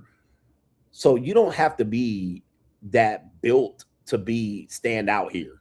All right. And by the way, I'm not short here. I'm not short here. Like Aaron Clary said that. If you want to feel like if you think height is a big deal for you, like when you got money, height's not a big deal for you in America. It is a big deal when you're regular and broke. When you got money, height, people can get over height. But when you're in Asia, specifically Southeast Asia, and you're 5'7", 5'8", 5'9", you are not short anymore. Then if you're muscular and buff and over 5'7", 5'8", 5'9", you are amongst some of the taller people you're going to see all day. Right? You're tall and aggressive and macho looking. Then if you have a beard, beards are rare in Asia. Beards are rare. So I got a beard, bald head, muscular, dark skin, and yeah, I'm like an anomaly here. A lot of people do look and stare, or even like young boys will look and go, wow, you're muscular. Even people from other areas. Muscular men here are very rare. It doesn't happen. They eat a lot of wheat and soy and carbohydrates here. Not a lot of protein here. And if they are muscular, they're very skinny, muscular. So it's not a lot of buff guys here. There are here occasionally here and there buff Asian guys, but there's not a lot of buff guys here. And if they are hella buff, they're on steroids.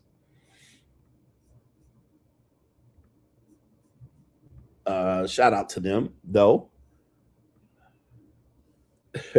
I'm not Wimby, but if you see me and then you see me with any woman that's like here in the Philippines, they'd be like 5 feet tall, 4'11", dude, you be looking like a giant. You look like a giant next to these women, bro. And a lot of white dudes here are like tall, and they be with a very short woman. That guy would be like 6'2" or 6 feet tall, and the woman would be 5 feet tall. I'd be like, that shit look crazy as fuck. But it's common. It's common. It's a very common sight in Southeast Asia. So be ready for that. And I know people are going to say some wild shit about it, but yeah, you got to be careful.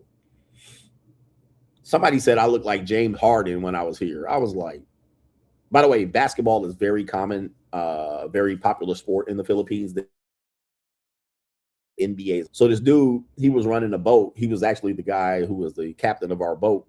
He took a picture with me and him, and he sent it out to his group chat and said, James Harden is on the boat. And I'm like, you know good and damn well James Harden's beard is not gray. But the people in the comments was like, oh, it really is him. I was like, bruh.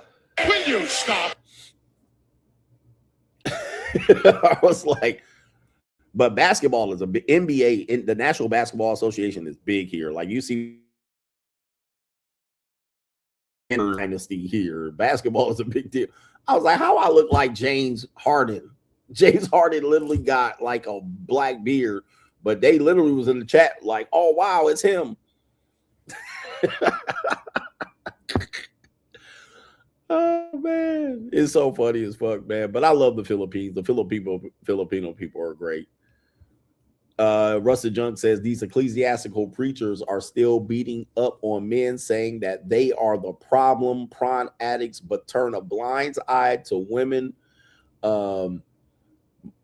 women's sins related to money and still want a bad deal with modern marriages. Also, will tell the men to do better and try again after divorce. Yeah, what about the women? What their contributions are to the dating marketplace? And they're not going to challenge them women because those women pay and support them. These men are just doing nothing but bit pimping, spending cheese. We got Fred says, I was talking to a young woman about marriage and she said it was a business contract, and I was shocked to hear that from her. More women are becoming wise to it. And another reason why women are becoming wise to it is because they're more vulnerable financially to marriage because they make more money. So they know it's a business contract too. Dark Side Foundation says, did you hear about the death by sim incident in my hometown of Bridgeport, Connecticut? A firefighter got deleted by his girlfriend's ex-boyfriend. Somebody just shared that article with me. All right. And it's a black guy. All right. Oh, it's a Tyrone. It's a Pookie. It's not a Pookie. It's more like I would call him a Tyrone. It's a black guy. And he had game too. I'm gonna cover that story, but thank you for sharing that with me right there. It's a niggy, not a shocker. Kevin Sullivan says that Tony dude is a sick Negro, coach. He definitely wants to be a free agent for lifer, but appreciate you in the train gang. Shout out to you, bro. A sick Negro. The stuff he was saying was very, very, very descriptive and sick. All right, for a man who claims to be a heterosexual, but of course he's from the South, so those claims can be disputed very relatively quickly. But I don't judge. If that's what he wants to do, that's what he wants to do. I don't judge, but don't project. Don't project, because you ain't never hearing me say no wild shit like that.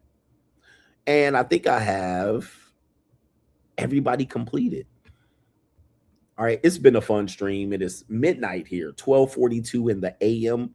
So we're stepping to the AM. I must be up here in the next 5.5 hours. So what I'm going to do is I'm going to finish packing my stuff, pack up all my studio, and I'm going to be living in America.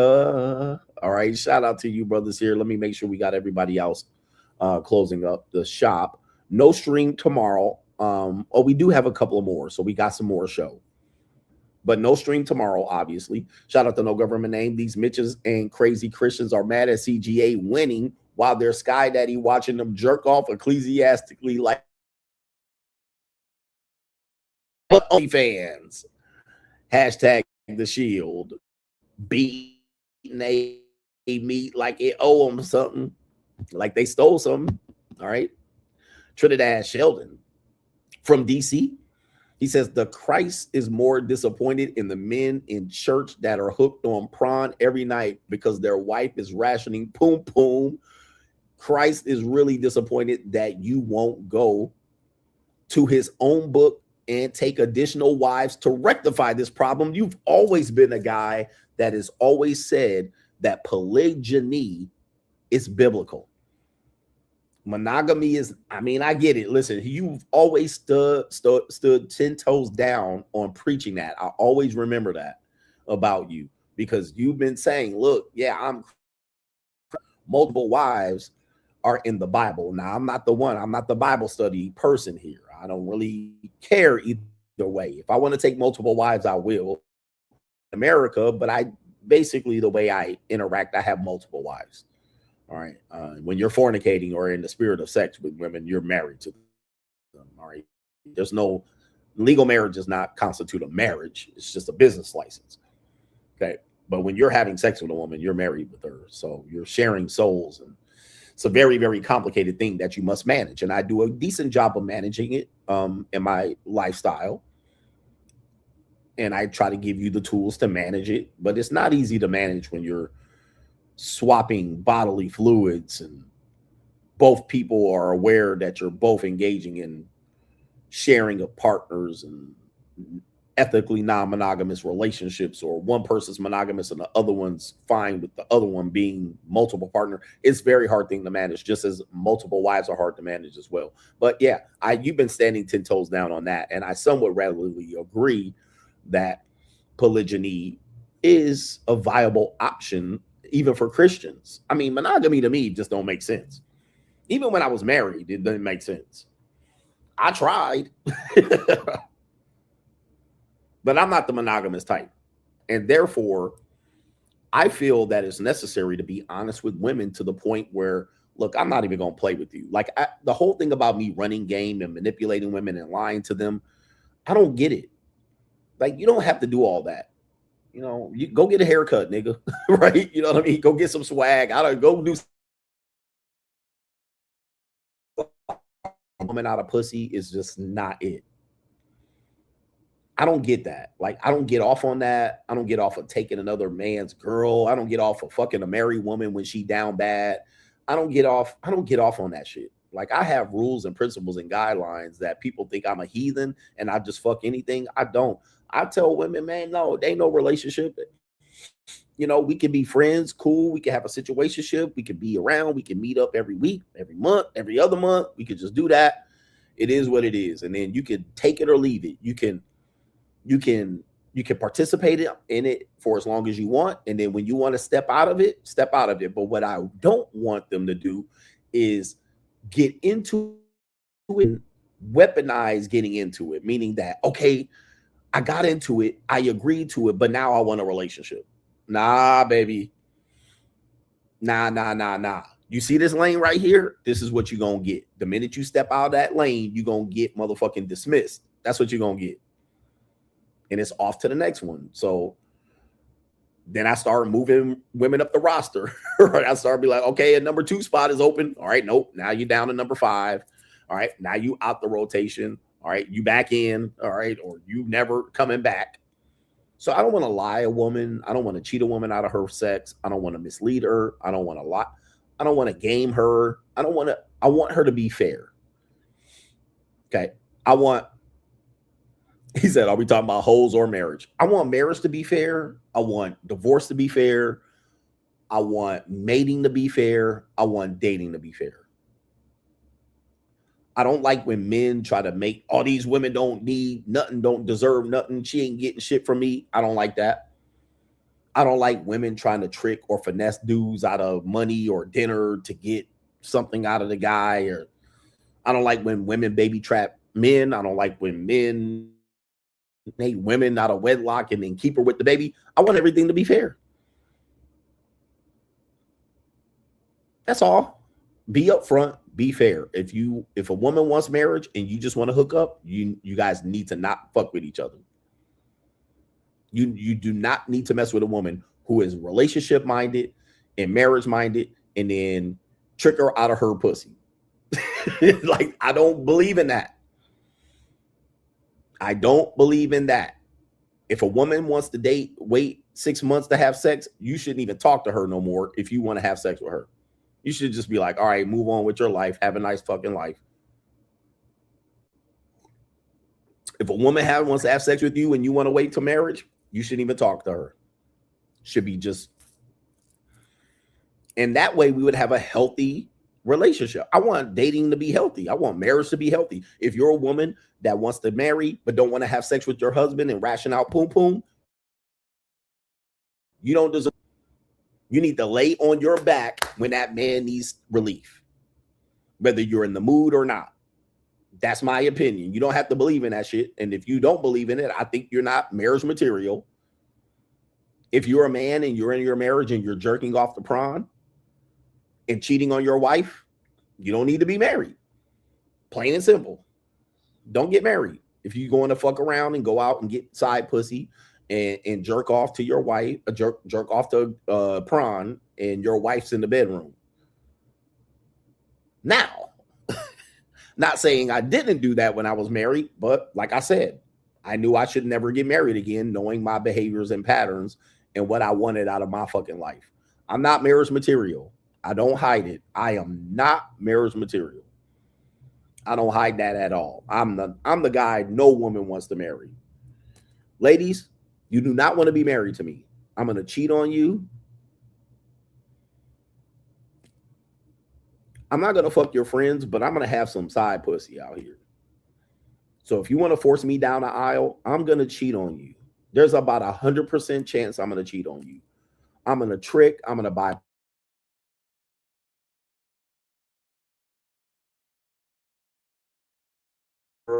World order. All right. I'm just letting you know, I'm going to have girlfriends. I'm going to have 5 girlfriends in the Philippines, and I'm going to take a solo trip to the Philippines, and you're going to wonder why I'm going there.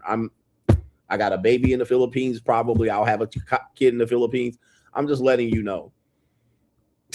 So do not force me to get married. I'm going to fucking cheat on you. 100% chance. All right. That's where I am in life. So if you're cool with it, like if you're cool with it, cool, then we can have an agreement. But I'm not locking down my dick for no woman. I'm not locking down my dick for a woman. There's too much pussy out here, bro. And I got a little bit too much money to fuck with some pussy out here. I just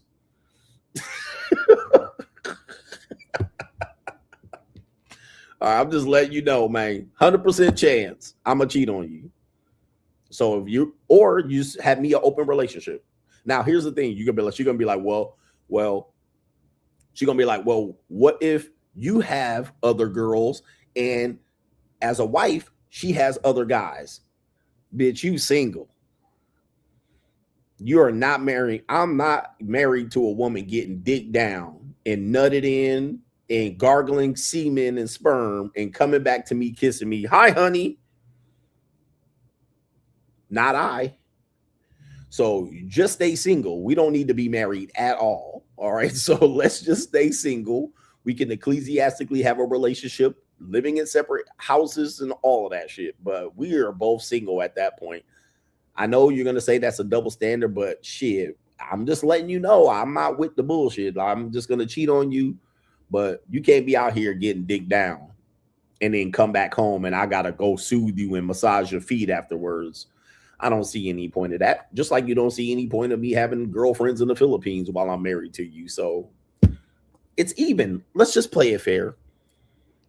Let's just be fair to each other. Shout out to our brother, no government name. I love how you use the term ecclesiastical with everything. CGA has gaykins fantasizing about him so much that he's crashing out like a woman who got her bottom hit, then pumped and dumped with no aftercare. Oh, yes, he is. All right. Like he's a scorned lover. All right. He's a sick Negro. That's what he is, bro. You can't be that sick out here. These black men love to deep police me. But when I'm going to wrap it up. But a lot of guys out here is like I could tell when guys try to manipulate women or they want women to get nothing. They'll tell me, well, another guy getting it, he did nothing, so I should get it. I don't agree with that. I don't agree that if one dude did X to get sex from said woman, that you have to do just as less to get it or it ain't worth it. The only way I agree with that is if that's your wife or girlfriend. That's the only way I would agree with that. But if she's just a sexual partner, nigga, it is what it is. Nigga, pay what you weigh. Get in how you fit in. Get it how you get it. Like you don't have to do like she got a menu, nigga. It's a menu. You want to get it in another way. Now, if it's your wife, that's a whole different story. So if you paying, supporting her and housing her and feeding her and sheltering her and protecting her, and then this nigga get it for here for far less. All right, now we got a whole problem here. All right. And now I'm like, hold up. I ain't gonna be sitting here living in my bed. All right. Hanging out here doing this and get protection and all that shit. And I got legal entanglement, and now you out here throwing your punani away. All right, now mismanaging your poom poom.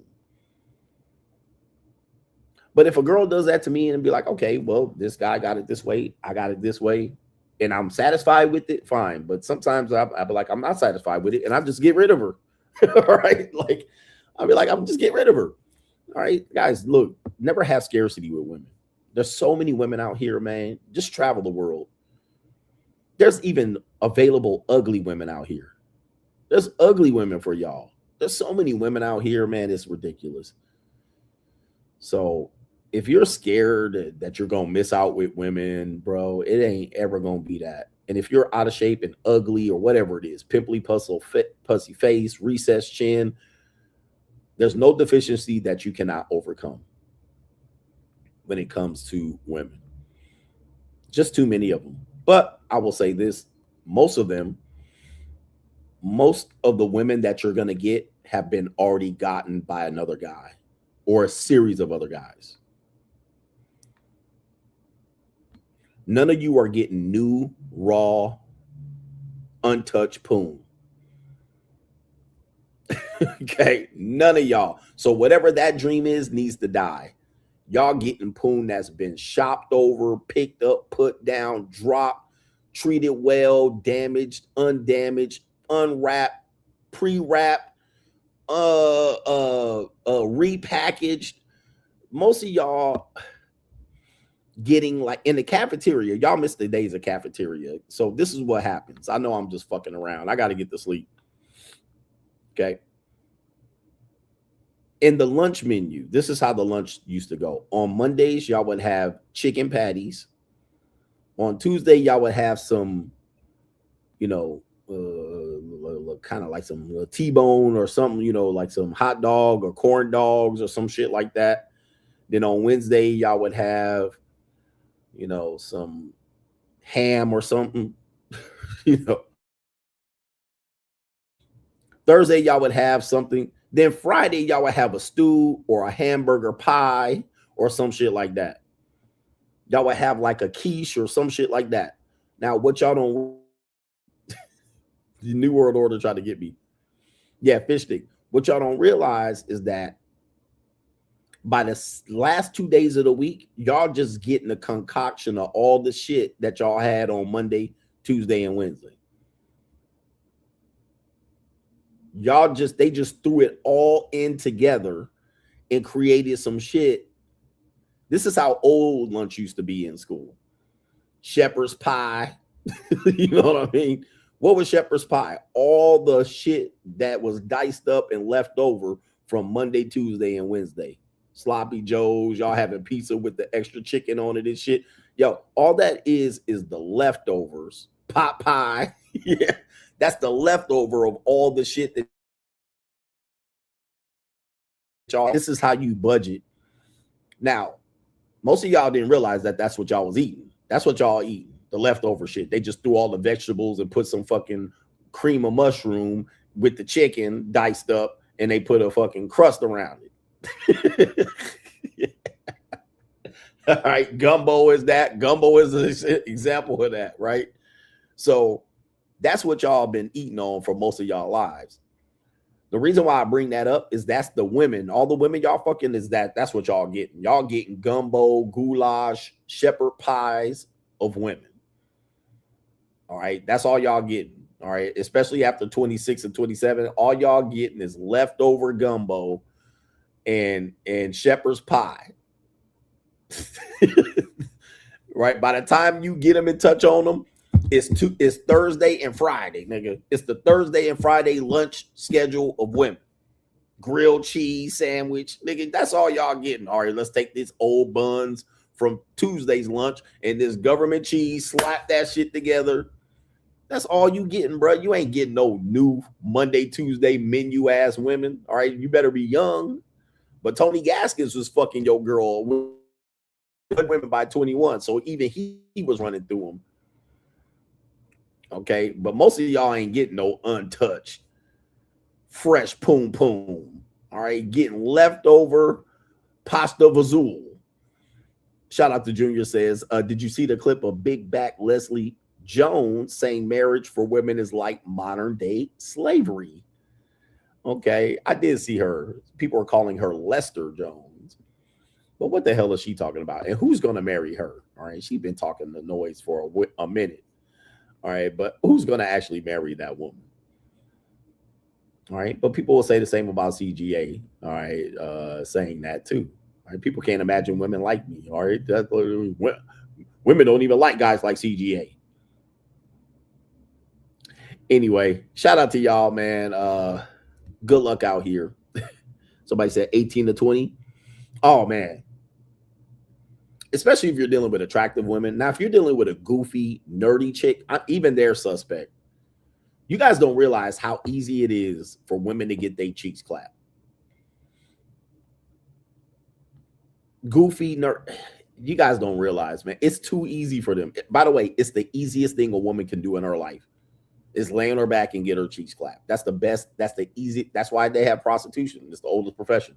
The easiest thing she could do. Because most dudes ain't gonna give her nothing but 10 to 15 minutes, 5 to 7 minutes. Charge you for an hour. Easiest thing. Easy money. Slam dunk.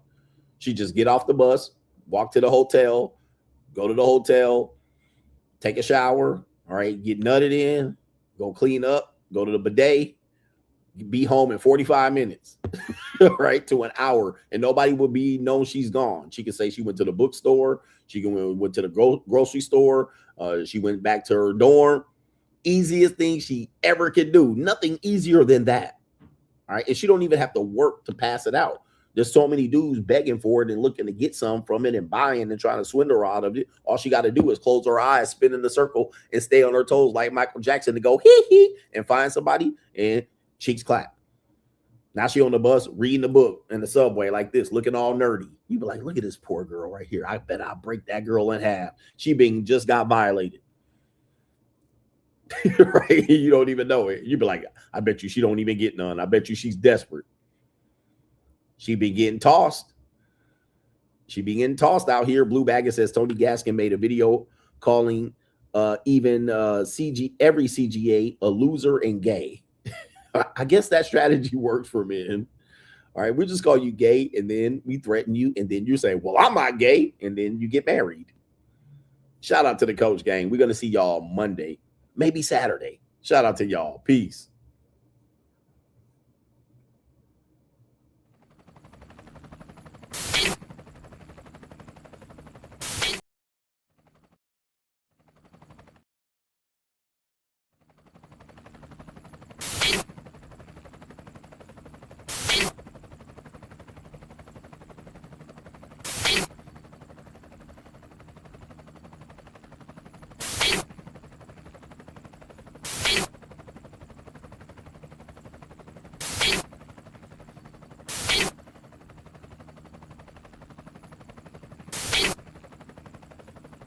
And you're in the Desert Storm bunker with Hollywood CGA.